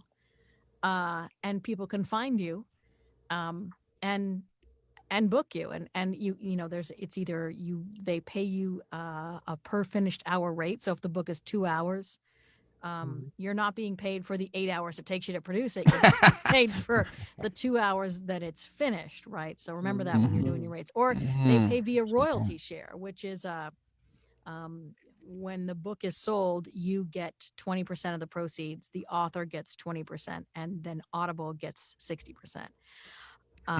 If you have a book, though, that's selling well, I mean, I've done a couple of royalty share books where I've made thousands. And the beautiful thing about royalty share work is that it's passive income. It's book sells month after month. You just get a direct deposit into your account. The problem with this thing, though, is that there's a lot of work that's done through acx.com, since anybody can get up there and pop up a free profile and that kind of thing. Anybody can be a narrator. And so, yes, you get a lot of people that maybe shouldn't be doing it. Or that, or even the variables are like, let's say and of course, I'm pretty sure this has happened to you, or maybe this is a wrong assumption. But let's say I hear a narrator that sounds awesome on one, but then sounds completely trash on the other. So that's the other. Yeah, and I think, you know, I think there's also too, like, I mean, you know, if you have a, if you're working through a production house, you're recording, and then somebody else gets to edit it and clean it up and post it via Audible's guidelines. If you're doing it yourself, you have to do all of that yourself. So, depending upon what mic is used, what, you know, equipment is used, how proficient the people are who are putting it together, you can have, I mean, even just the quality of the audio can be better between one book and another, I find. And yeah, you know, casting, it's a, it can be a hard thing. And like I said, I mean, I've had projects where I've done them and I think it should go one way and they think it should go another, and the final comes out and you're like, good grief, man, this was such a great script. Who decided to make the final sound like that? I have the raw files, and I'm telling you that when I did this, it sounded better, and I have a take that sounded great, but that's not the one they chose. You know, so I always want to, you know, give the benefit of the doubt to the voice actor, because it is not always your choice. Your choice. Yeah. And I think that's helpful to be understanding. Yeah. It's just more of like, I guess for me as the listener, I love slam poetry. And what I've learned in slam poetry is to find the way to use your voice so that it sounds like an instrument. Yeah. And whenever I hear great audiobooks, I know how poetic they sound or how they deliver it sounds pretty awesome. And then it's one of those things, it's like, is that also part of the process of developing one's personality in voice acting and stuff like that? Yeah, well, I mean, it is acting, right? So I think so. And it's sometimes it's hard to get out of your own way. I've had, and it's a lot of fun, and it can be really frustrating and hard to get out of your own way, right?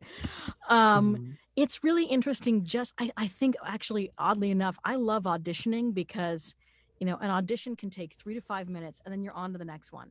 And so you've got this really short amount of time to sort of figure out who you're going to be in that script, what the message is, who's your audience, who are you talking to? Do you tell the story, or do you get out of the room and let somebody else tell the story? What's your truth about what's being said? Like, if you're advertising a product, you know, do you smoke e-cigarettes? Do you like e-cigarettes? What do you think about e-cigarettes? If you're going to read about them and you're going to sell them, you have to get yourself out of the way if you think they're terrible, right?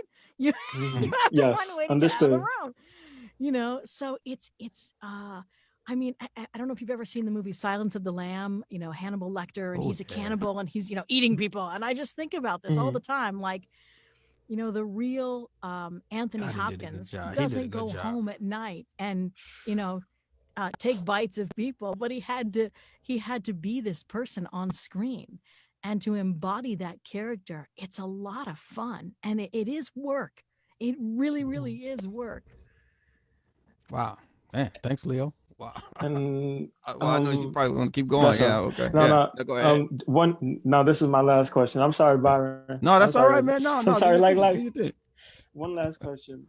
Do you need a degree for this? That's the most important one for me. No. Same like music. Not at all. You can go on acx.com today and start auditioning for audiobooks. You can put up a profile on Fiverr. I mean, these are the cheap ways to get into it, for sure.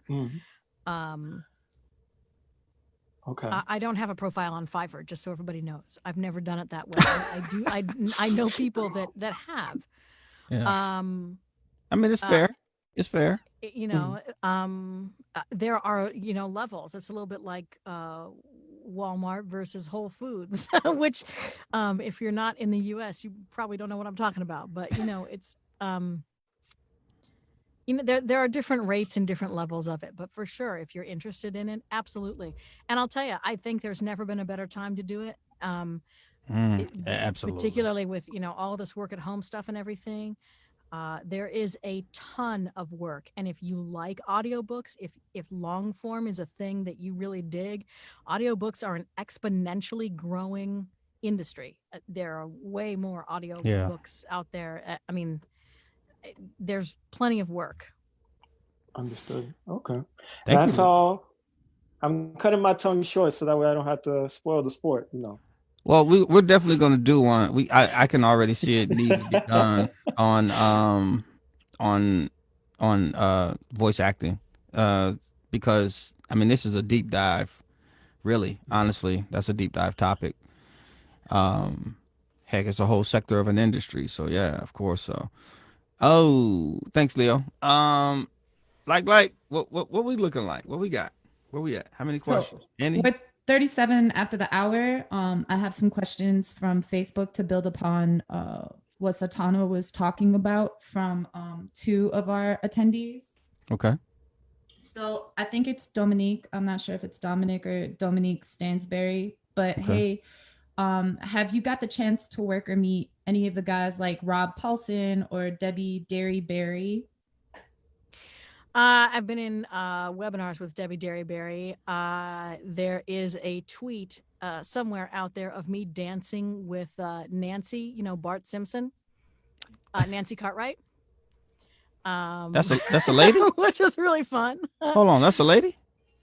Yes. Does Bart Simpson? Bart Simpson is a woman. Mm-hmm. Yeah. Okay. Yeah. Okay. All right. Byron is officially. That's cool. Yeah. That's cool. Yeah. I'm blown away in a good way. Yeah. Pat Fraley, who I can't remember which Teenage Mutant Ninja Turtle he did. He's done a ton of animation work and that kind of stuff. He's great. Dave Fenoy, who has done a ton of video game characters, World of Warcraft. I'm trying to remember what other stuff he's done, and I can't off the top of my head. But he's a big video game guy, and he's awesome. He announced the award that I won in 2017 from the Society of Voice Arts. So I went up there with my dog, and he's talking to the dog, and he's great though. So, yeah. That's cool. Hey, thanks for that question. Yeah, it's a great industry. I have to say. Yeah. And Marty also wanted to add that Susan Berkeley is the voice of AT&T and Citibank, and she's a voiceover coach that also runs boot camps for training, which I think you mentioned earlier. Yes. Yeah. Thanks, Marty. Thank you for that. Yeah, I was looking for that. John, you're live. Man, like you good. Okay, can you guys hear me? Hey, John. Hey, Byron. How you doing? I'm doing good. Is that John Gunn? Yes, that's what it sounds like. Yeah. Hey, Sonia or Satana. Long Sonia. time. That's good. Been a long time, man. Yes, it has. Couple of comments. First, Satana, I'm going to address your stuff first. The voiceover, and you probably know this, and I'm going to really date myself here. Back in the 60s, okay, I know I'm old, but I'm good at it. Back in the 60s, when they had all these cartoons, one person was very popular, and that was Mel Blanc, the man of 1,000 voices. Yep. So in your case, you'd probably be the woman of maybe 15,000 voices. And because I've heard you do some other stuff before. And I have recorded, a friend of mine did a book for audible.com. It's interesting the criteria that they want. But what we try to strive for when we're recording, obviously we weren't going to do an 8-hour book in one session. There's no way that's going to happen. No. So, but we tried to, and I've heard Audible books where, the reader comes in and maybe later on they're recording again and their voice sounds a little bit different. And so, and I'm sure you've experienced that before too. So, but it's just pretty interesting.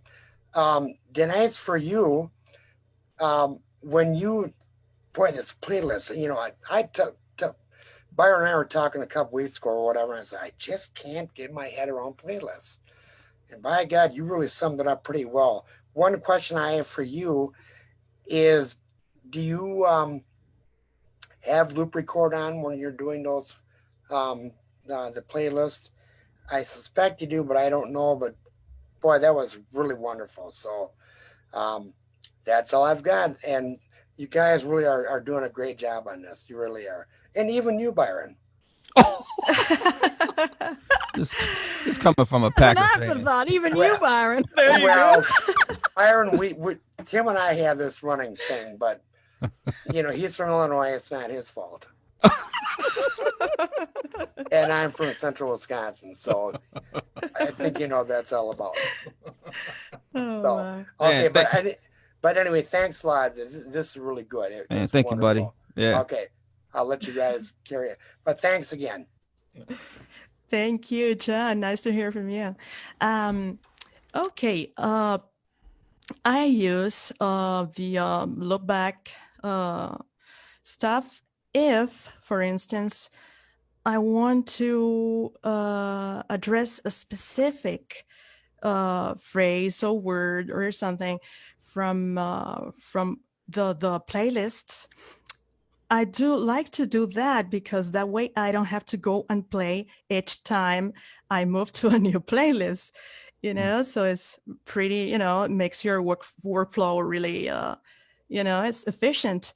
Just looping the thing and having a listen to every playlist so I can decide, okay, this is the best take. And then I just, do the comping, send it to the target playlist or whichever way I want to do it. But that's the reason why it makes it pretty, efficient. But you're not recording with record on though, right? Like No, Yeah, that's really. what I was wondering about. Yeah. I'm sorry. I thought you were asking about play. No. Normally, I don't use loop recording because, and that's just an opinion, I like Well, opinions are like to, belly buttons. Most people have. yeah, I like to make it fresh, and I like better to have a whole take and, it's kind of warming up, sometimes the first playlist is probably the one I like best. I don't know, but I like to, just keep it fresh and go sing everything or play the whole stuff and then a new one and then a new one, unless I have something specific to address, which I cannot think right now, but chances are, and maybe I use loop record. It could be a way as well to create playlists, but this way I feel like, it's been nice for me. I feel good at it. So Ashley, now because Denise said something that I thought was pretty crucial. Her first take is usually the take. Do you feel that way? Like when you're singing, like when you're committing? Oh, Ashley might be on mute. Yes, I've unmuted her. That's a fantastic feature. All right, cool. Yeah. Honestly, I usually like my second take better. My first take, I feel like I don't know. It's like you think you have it. You're like, yep, this is gonna be great. It's gonna be one take, and it's gonna be my best take, and then it blows. So your second take, for me at least, I mean, everybody has their own, their own workflow. Like she said, she does it, 4 or 5 times, and her first take is what she likes. I do it 2 or 3 times, and my second take is what I usually like. But I do use sort of a similar method in that I will take and I'll, put things together. I'll take pieces from one take to another. Sometimes I'll even, I'll do another recording along with myself. Yeah. Because I can hear something I did in a take and be like, oh yeah, you keep doing that in all these takes and I don't like it. So let's fix it in this take. Well, probably I didn't say it the right way. I mean, it's not the fact that I always choose my the first take is the go one. No. What I try to say is that sometimes it could be, and sometimes it doesn't work. Sometimes I'm probably like you, Ashley. Maybe the second one is the one I usually like best. Let me ask this. This is gonna sound like a crazy question. The Um, when you approach the mic, I'm asking Ashley this. I'm asking her specifically. When you approach the microphone, um, how do you set up for vocal, like to cut vocal, like to record. physically? Yeah, not in the software, but just physically. uh, Like, are you got Ah, um, because people have a blind people. This is a blind person's question. You know, they seem to have yeah, a harder I hear you. time with the elbow twist and knobs and the pop filter and all that kind of stuff. Yeah, I don't really have an issue with that. Sometimes it depends on what I'm recording. There's always the debate over like sitting and recording or standing and recording. And if it's a lot of like me doing all the work recording and engineering and things like that, I feel like I usually do sit and record just because I need to be able to be in front of the microphone and hit a button or turn a dial or whatever. Yeah, And that just you're more familiar with it sitting at your board or sitting at wherever. But if I'm in a studio, usually I'm standing. And I think one of the important things as a blind person trying to kind of get your microphone figured out is know your distance. yeah, Even if you're sitting or if you're standing or what you're doing, you need to know exactly what sort of a distance is good for you to be far enough away that you're not. I mean, even with a pop filter, you can still screw it up and make unpleasant noises. So you need to know how to be far enough that you're still getting in the mic and not so close that you're popping your peas even with a pop filter. sure, sure. Can I Like add to this? Because I oh, go think ahead. too that we were talking a little bit about this earlier, where people can't believe that we're engineers or whatever, but people also, when you're in their studios, they don't want you touching their stuff. Oh yeah. Oh God! And I find that as a blind person in front of a microphone, I'm always kind of reaching out and putting like I my hand Yeah, on the need to mic. know where that mic is because Yeah, yeah, have yeah, I moved? Have I especially Me changed too. position? yeah, Yes. Because I You can if know, just I'm at move my another question. person's head or move studio, around in my you're chair. moving your head, you're moving your body, you're Yeah, you're getting it into the drives music. other So people you need to crazy. know where stuff is. I mean I know vocalists. I record vocalists, and they come out of the mic. They do it. They express a lot of mic control. And I know I noticed you do it too, Satana. Even just talking, I think Slough and I talked about this. Like, well, yeah, when Satana laughs, she like comes out of the microphone, like Mm. like she's her own compressor, and Yeah, well, and that's because I have a big mouth and I laugh loud. so I mean to just to re up with your position though, like as Yeah. a blind person, is got to be like, oh man, that has to be practiced. That is not. Yeah, but this Yeah. is tricky, I think, at the end of the day, because it's not only your distance from the mic, Hmm. it also depends. For that, maybe it's really helpful, the low back record feature, because you have Hmm. to you have to sort of learn to know your gear, in That's a good terms of point. Yeah, So true. the the gain staging. I mean the yeah. adjusting Yeah. the gain on your whatever you have, Yeah. on audio interface, the preamp, the distance, the room. It's a lot of things Mm-hmm. involved. Yeah. You know, Yeah. somebody mentioned this earlier. We were talking about John, I think, mentioned how in audiobooks sometimes you hear something and then you can clearly tell that it was a different day or a different Sure. mic or something, Right. and the recording wasn't the same. And I have those moments where, sometimes if it's a really calm, quiet read, I am right up on that microphone. Hmm. Right. And other times I'm back much further. And Mm. so I've had people come back to me a year or 2 years after I've done an original job and want to update something. So I keep everything because I have to. Yeah. And to go back to that original and go, okay, what was I doing? Or even if I'm recording something that's long form, like an audiobook, I'll come in and be like, okay, what was I doing? And to Mm. kind of listen and then do a couple of phrases and listen to those phrases versus the previous phrases and match it up. And that is a skill, and it's an important skill. Yeah. And Definitely. it's a skill that you will see in job descriptions, or clients will tell you, you know, Ooh. we may come back to you in 3 months. Can you make it sound like you did before? And it's like the only time I've struggled with that is I'm in a hotel room and Right. Ooh, I yeah. just can't get it the same. Can't get that space And back. course. Yeah. I've attempted it, but I've had to say to people, look, I'm in a hotel room and I'll be back in my studio next week. You know, let's see if we can make it work. But, you know, sometimes you just can't. Mm. Good point. Good point. Like. Scott, you're live. Uh-oh. Uh-oh. There's no need to sound quite so afraid. Oh my goodness.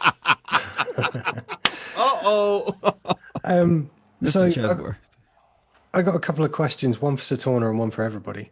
I've got a booth showing up next week for a different project. It's not really entirely for voiceover, but I kind of fancy taking a run at some auditions.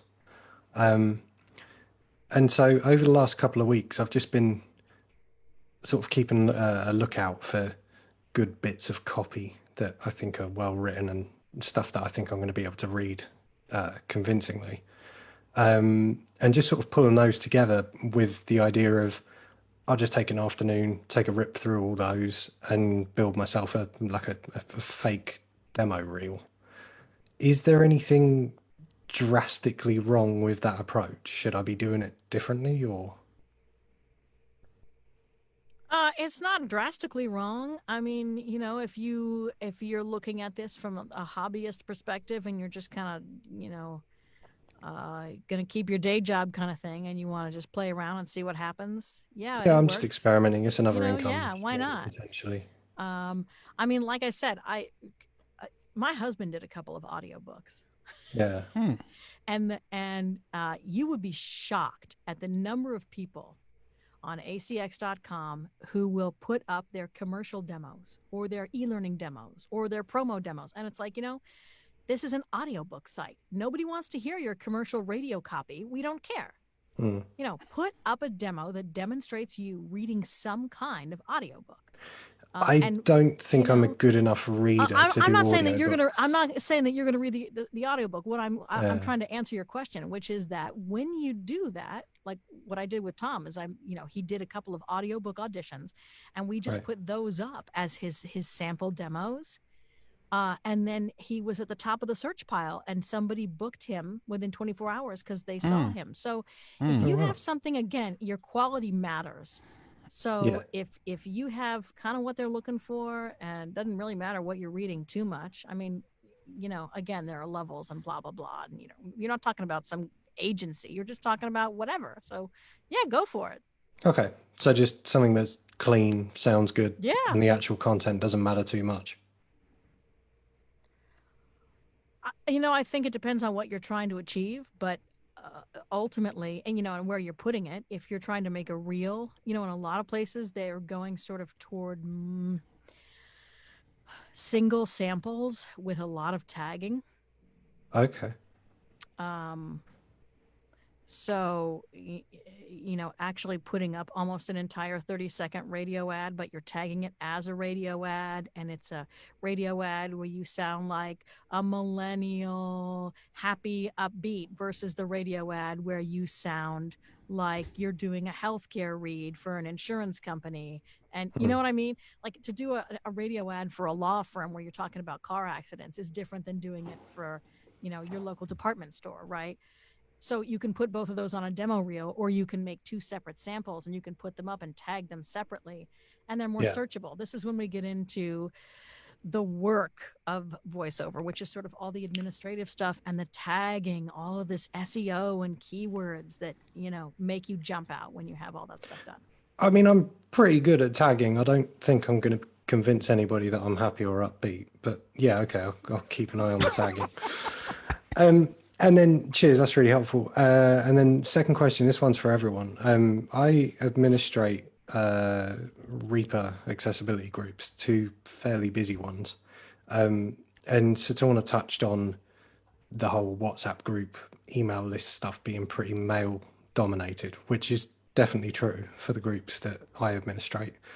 And I'm just sort of wondering, has anyone got any opinions on stuff that I could be doing in those groups that would be like helpful or more welcoming or whatever, because at the minute I'm just sort of treating women like I treat anybody else, which I think is probably the right thing to do. But I don't know, I just wanted to touch base and see if there's more that I could be doing to get more people in on the list. You're saying as females? Yeah, I guess to maybe to get some more women involved, or like and just to make sure that I'm not doing anything that kind of makes them feel a bit ooh when they do show up. You know what I mean?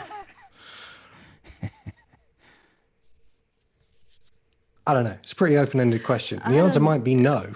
The answer might be just treat them like everybody else, which is kind of what I'm already doing. I would have to go and listen to your stuff.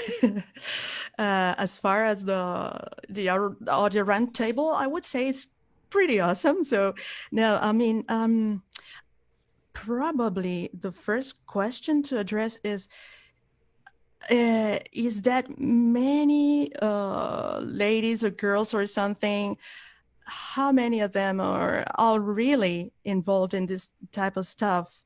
So you can, make them, make part of those groups or whatever. I'm happy to see that in the Pro Tools WhatsApp group, many ladies have been coming to the group lately, Yeah, we've been seeing the same thing. I think we've got a whole bunch of women that have been lurking for a long time, and then recently for some reason they seem I to lurk in there. I don't say much, but I read and I listen and I just kind of pay attention. Yeah. Okay, well you've actually seen me on the Reaper groups then. Like is there anything I could be doing better? Specifically from like your perspective as a woman. Not really. I mean, like I said, I lurk a lot of times too, so I haven't really like sat down and really picked through. Yeah. But I think like maybe one of my issues that I probably have, which is probably why I lurk so much more than like talk in any group. And I'm not even just saying your group, like I'm in the complete control group, I'm in the logic group, I'm in I'm in a lot of these kind of groups that are male dominated. And sometimes people just kind of, you ask a question and like, it might seem like a simple question or probably is a stupid question, but like, I don't know, sometimes the response that you get is like, well, you just do this. And so you're just kind of like, well, I'm not going to ask this question then because like, I know I'm just going to get a bunch of guys who are just going to be like, well, duh, you do that. Yeah. So I'm just not going to sort ask of the zero question. mansplaining policy would be Okay. And I think that kind of deters me from, and like I said, it's not even just our group, like it's a lot of groups. Yeah. And I think sort of making the resources known as much as you can. Like when I found out that there was the Dropbox, I asked you to get in the Dropbox, and I got in the Dropbox because like, well, okay, that's gonna be a place where a lot of my questions are gonna be answered.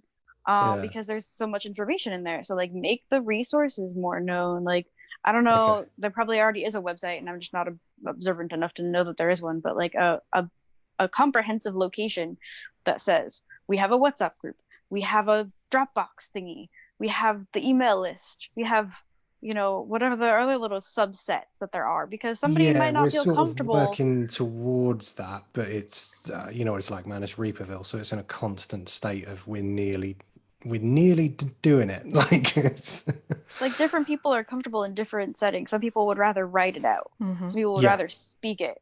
Some people would rather just read stuff. So like for me, once I kind of got a handle on the resources that were there, then I took off a little bit more, because then I was like, all right, well, now I know I don't have to write out my stupid question on the email list. I can look through the Dropbox, and then I can maybe go to WhatsApp or something. Yeah. Okay. So I think this. Oh, go ahead, Scott. So just try and make it so that it's like so that everyone can use the knowledge that we've kind of pulled together, whether they want to be active that's like on for a group everyone. or Like not. that's not even just a woman thing. There could be some young guy or some man in their 70s who's like trying to get into Reaper, and they're just trying to break in. But then there's some people who just they have a lot of knowledge and they don't have time or energy, or maybe it's just a bad day and they need a cup of coffee, And they don't Sure. explain it very well when they respond. Okay, so just make it all easier to use for Yeah. everybody, and some Yeah. of those people will also be women, but it doesn't actually matter that much. I think. 'Cause- Exactly. But it's a Okay, good cool. point, though, you know, Yeah, yeah. because Good point, Ash. probably we could think of like, are women in this kind of, environment, whatever, more or less proactive? Because there's a major number of males and females, or because if we think in terms of, is there anything that can be done for women to participate or make part of those kind of things? It's just sort of assuming that there's a difference, somehow. So it's a very interesting point. You know what's funny to me is like it seems like Ashley kind of said, like when she found out about the resources, when generally I've noticed, and this may sound this is painted with a broad brush, but I don't care. When it seems like guys don't really want to do all the reading, the directions and stuff. It's like It's true. but Yeah. but the girls seem like they're gonna like go and read and like, okay, let me check this out real quick. Okay, yeah, okay. Oh, that makes sense. Okay, now, okay, that's a logical thing to me. However, we look at it, we say, oh man, we could put this together, no problem. Hey, check this out. Watch out, little lady. And then you got 3 screws left over. You know what I mean? So I think it kind of feeds into that world to me. But yeah, man, that's a good question though, Scott. Thanks, brother. Sure. Like. Catherine, you're live, and we are 5 after the hour. Ooh, okay. How many we got left on the block? We have a Q&A just from Marty, asking a couple questions. Okay, cool. All right, so we're gonna take Catherine, and then we'll take the Q&A, and then we'll be out. Hey, Catherine. Everybody. Thanks for doing Hey. the webinar. How you feeling? Not too bad, and you? Oh, good question. I'll get back to that one. Okay. Well, my questions for Sotana. I was just thinking of asking.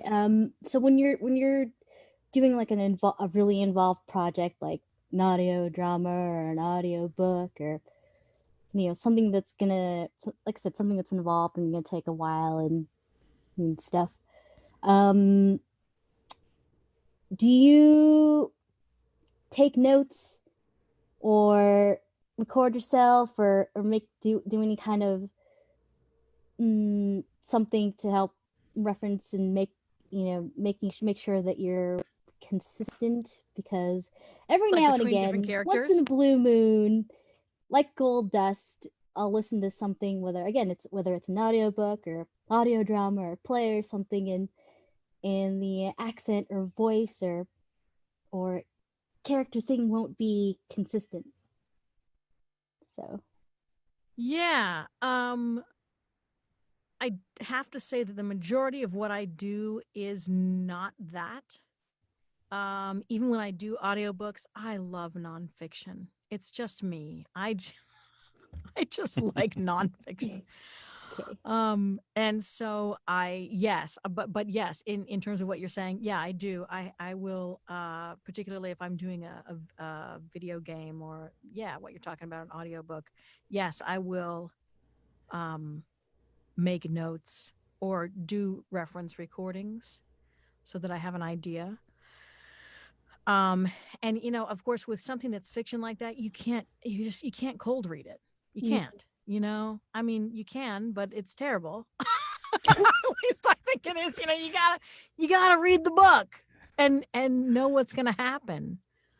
And know who those characters are, because you can't tell their story unless you know who they are. And the only way to learn who they are is to read the book, So yes, I do. How do you time that? Read the book and try and get the job or the part or whatever you call it.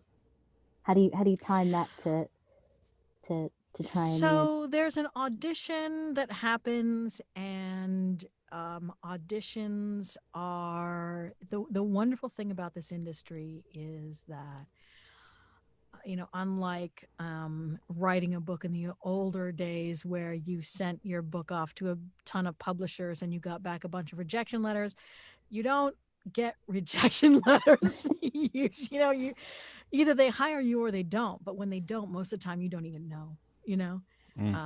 But they can hire you within 24 hours. They can hire you within a week. They can hire you within a month. I've had cases where I've done an audition and 6 to 8 months later, somebody shows up and goes, hey, you auditioned for this and it just took us a while to get the project rolling, but we're finally ready to do it. We really want you to work with us, blah, blah, blah. So in terms of keeping things, I keep all my auditions too.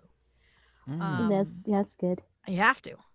Because who was I? I don't know who I was that long ago. I don't know who I was yesterday. Wow. If I do 20, 30 auditions in a day, I don't remember. So yeah. So that process can take, it can be really short or it can be very lengthy. So in terms of actually reading the entire book for something like an audiobook, it's not going to happen until I actually get the project. And then I'm going to read the whole thing cover to cover first before I sit down and record anything.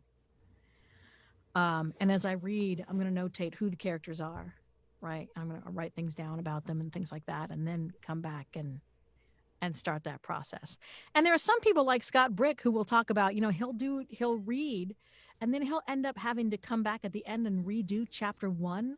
Because it's kind of like, it's a little bit like what Denise and Ashley were talking about earlier, where you do that first take and maybe it's not the perfect take. You come back and you do the second or third take, and that's the better thing. So I think as you go through a story, you become more engaged and connected with that story. I think we would all like to think that we start connected from moment one, and that can be the case. But, an audiobook is not a play. It's not like doing Hamilton. You don't go in day after day with the cast and rehearse and rehearse and rehearse. It's, it's just not done like that. So sometimes you can, get more deeply into it at the further you go through it, if that makes any sense. And then come back and redo the beginning bits. Does that help? It does. Yeah. Nice. Well, thank you so much. Nice. Thank you, Catherine. Enjoy so the rest of time? yours. Oh. Yeah, and so we got some Q&A. That'd be it, right?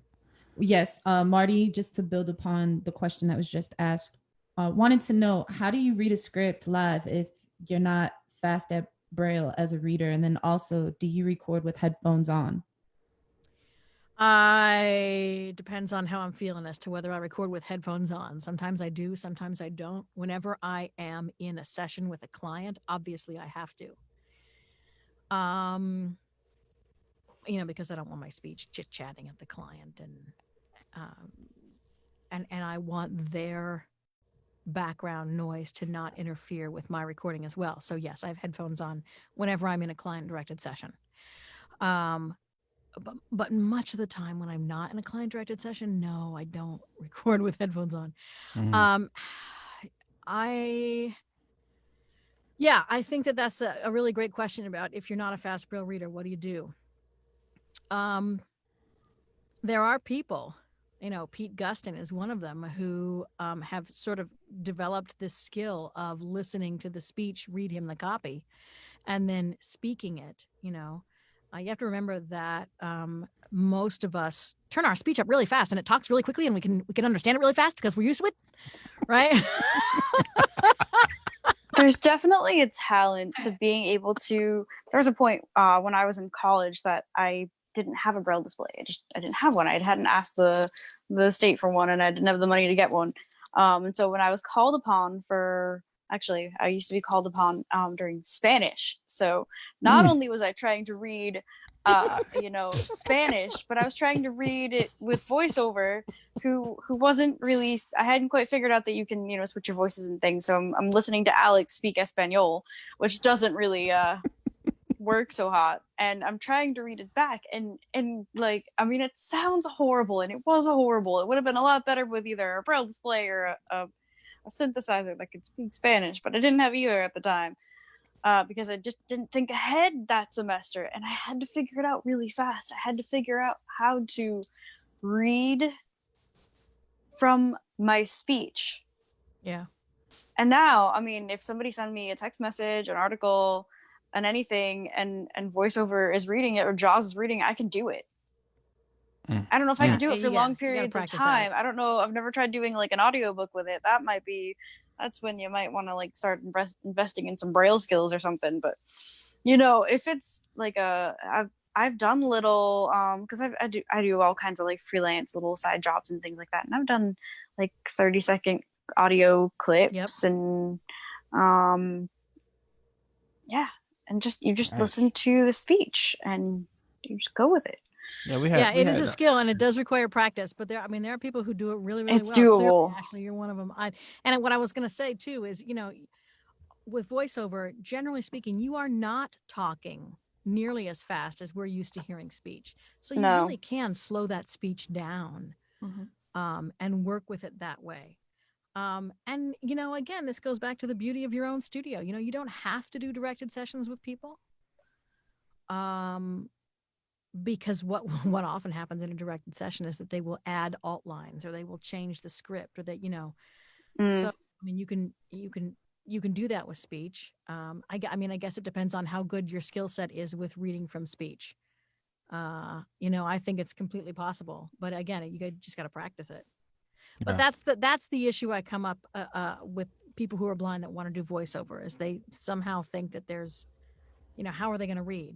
You have to figure that out. Like that is absolutely paramount. You got to know how you're going to manage that. And I don't care how you do it. If large print works for you, great. If braille works for you, great. If reading from your speech works, great. But you have to do it, and you have to do it effectively and well. Yeah, that's a critical. I have a friend who was telling me a story. She does a lot of voice acting too. And she does a lot of mostly I think she does like audio dramas and things like that. And she went to some conference or something, I guess, where they had to read from a teleprompter. And she had to figure out how to make that work for her. She's blind too, right? Yeah. Wow. So they were all supposed to work on the script and they were supposed to read from a teleprompter. And I don't remember how she did it. I don't remember the specifics of how she made it work, but I know that she definitely made it work. And the conference was fantastic and it was a great experience. But one of the challenges that she faced, I remember her telling me, was that she had to her and her cast had to read from a teleprompter. Wow. That's I'm telling you, this is going to be a whole webinar. It just has to be. I think a lot of people you guys are really should. interested I should like in it point her in you guys' direction because I think that it would be a great team. Yeah. Well. Things to promote. Websites, social media, whatever. Give them to me. Satana first. You can find me at www.satana.com. It's SATAUNA.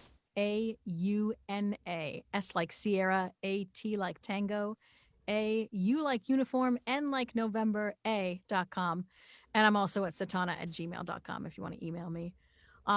Just type Satana. It's a weird name, you guys. I have to behave on the internet. So, you can find me just by typing my name. All my social media will come up. All my, LinkedIn, Instagram, Twitter, Facebook. I'm on them. I'm there.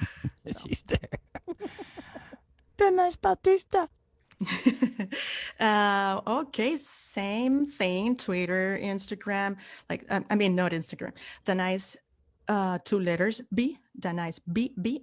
Then on YouTube, youtube.com/Denise Bautista, and email like Denise BB, Denise, which is spelled DANAYS BB @iCloud.com if you want to email me as well. And then, Facebook, Twitter, YouTube, LinkedIn, all that stuff. Nice.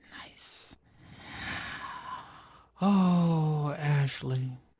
So I've made the entertaining. I guess I'll go with that as a verb. Sure. I've made the entertaining discovery recently. Actually, in trying to look up a link for my recent single, that if you type in Ashley Bernard, you get someone who actually was on My 600 Pound Life recently. That is not me. Oh. I would just like to make that clarification. Oh, wow. Okay. You used to get me. You used to, if this was a year ago, you could type in Ashley Bernard and you would get me, and that'd be perfectly fine. Then I went to go look for my single that came out last month, and I typed my name in like I normally would, and it came out with a whole bunch of stuff about Ashley Bernard on my 600-pound life, and I went, what? You're completely at the opposite end of 600 pounds. So yeah, you can definitely Google me. Just filter your results with your own sort of, you know, user brain when you filter the results. But yeah, I think the best way to find my music is, you know, iTunes, Spotify, Amazon Music, whatever your audio streaming platform of choice is, Pandora, Tidal. There's some stuff that I don't even like know what it is, but you know, we're gonna be I'm on posting all of them. Yeah, Actually, is that also you on Reverb Nation? I think I found your Reverb Nation. Yep. Yeah. All right. Great. My Reverb Nation's not updated. I don't think. I need to figure out how to do that. But yeah, I definitely direct people, you know, just faster to like put me into Spotify or Apple Music or whatever. There. But tell us I the have a name of your Facebook most recent page. single too. My most recent single was released last month, and it is called "Reason to Love." Oh. I co-wrote it with a friend, and it was kind of funny. I was like, we need to make a disclaimer or something in this track because, you know, we're doing it.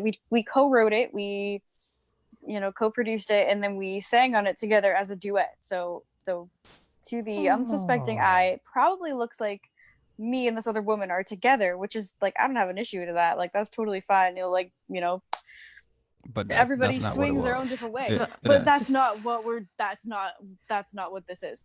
So it's kind of, I just think it's funny that that's what it looks like, and that's not what it So is. excuse me, Ashley, under your name, Ashley Bernard, Reasons to Love. Yep. Yeah. Yeah, I Exactly. forget to mention as well. My stuff is in as well Spotify, Amazon, iTunes. I mean, Perfect. yeah. That's the way to do it. All right. So yeah, I plan to be releasing. You know, I think I'm looking for the December or early 2021 marker too for an album release. And that will feature that song.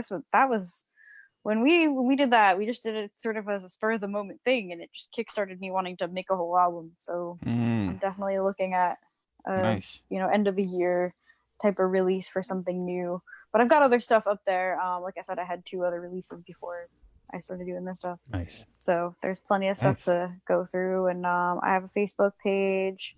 I have a YouTube. My YouTube has got a lot of just kind of different. It's not all. There's some live performances. There's some music videos. There's all kinds of different things on my YouTube. Yeah, you used to instruct too, right? So yeah, I've done like some Logic, like right? instructional stuff. Yeah, cool. So you get all kinds of different things with the YouTube side of stuff. Nice. And yeah. Well, thank you. Yeah, sure. Thank you, ladies. You know, it's always my pleasure speaking with y'all. Hey, next week is gonna be resources. Go figure. Hey, starting your own business, entrepreneurs, an audio game. Hey, this is where it's gonna be at. Oh, that sounds good. For sure. Hey, look, thanks. We over time, and we're done. We're done. Take care. Thank you. Thank you. Thanks, Byron. Thank you. Thank you, guys.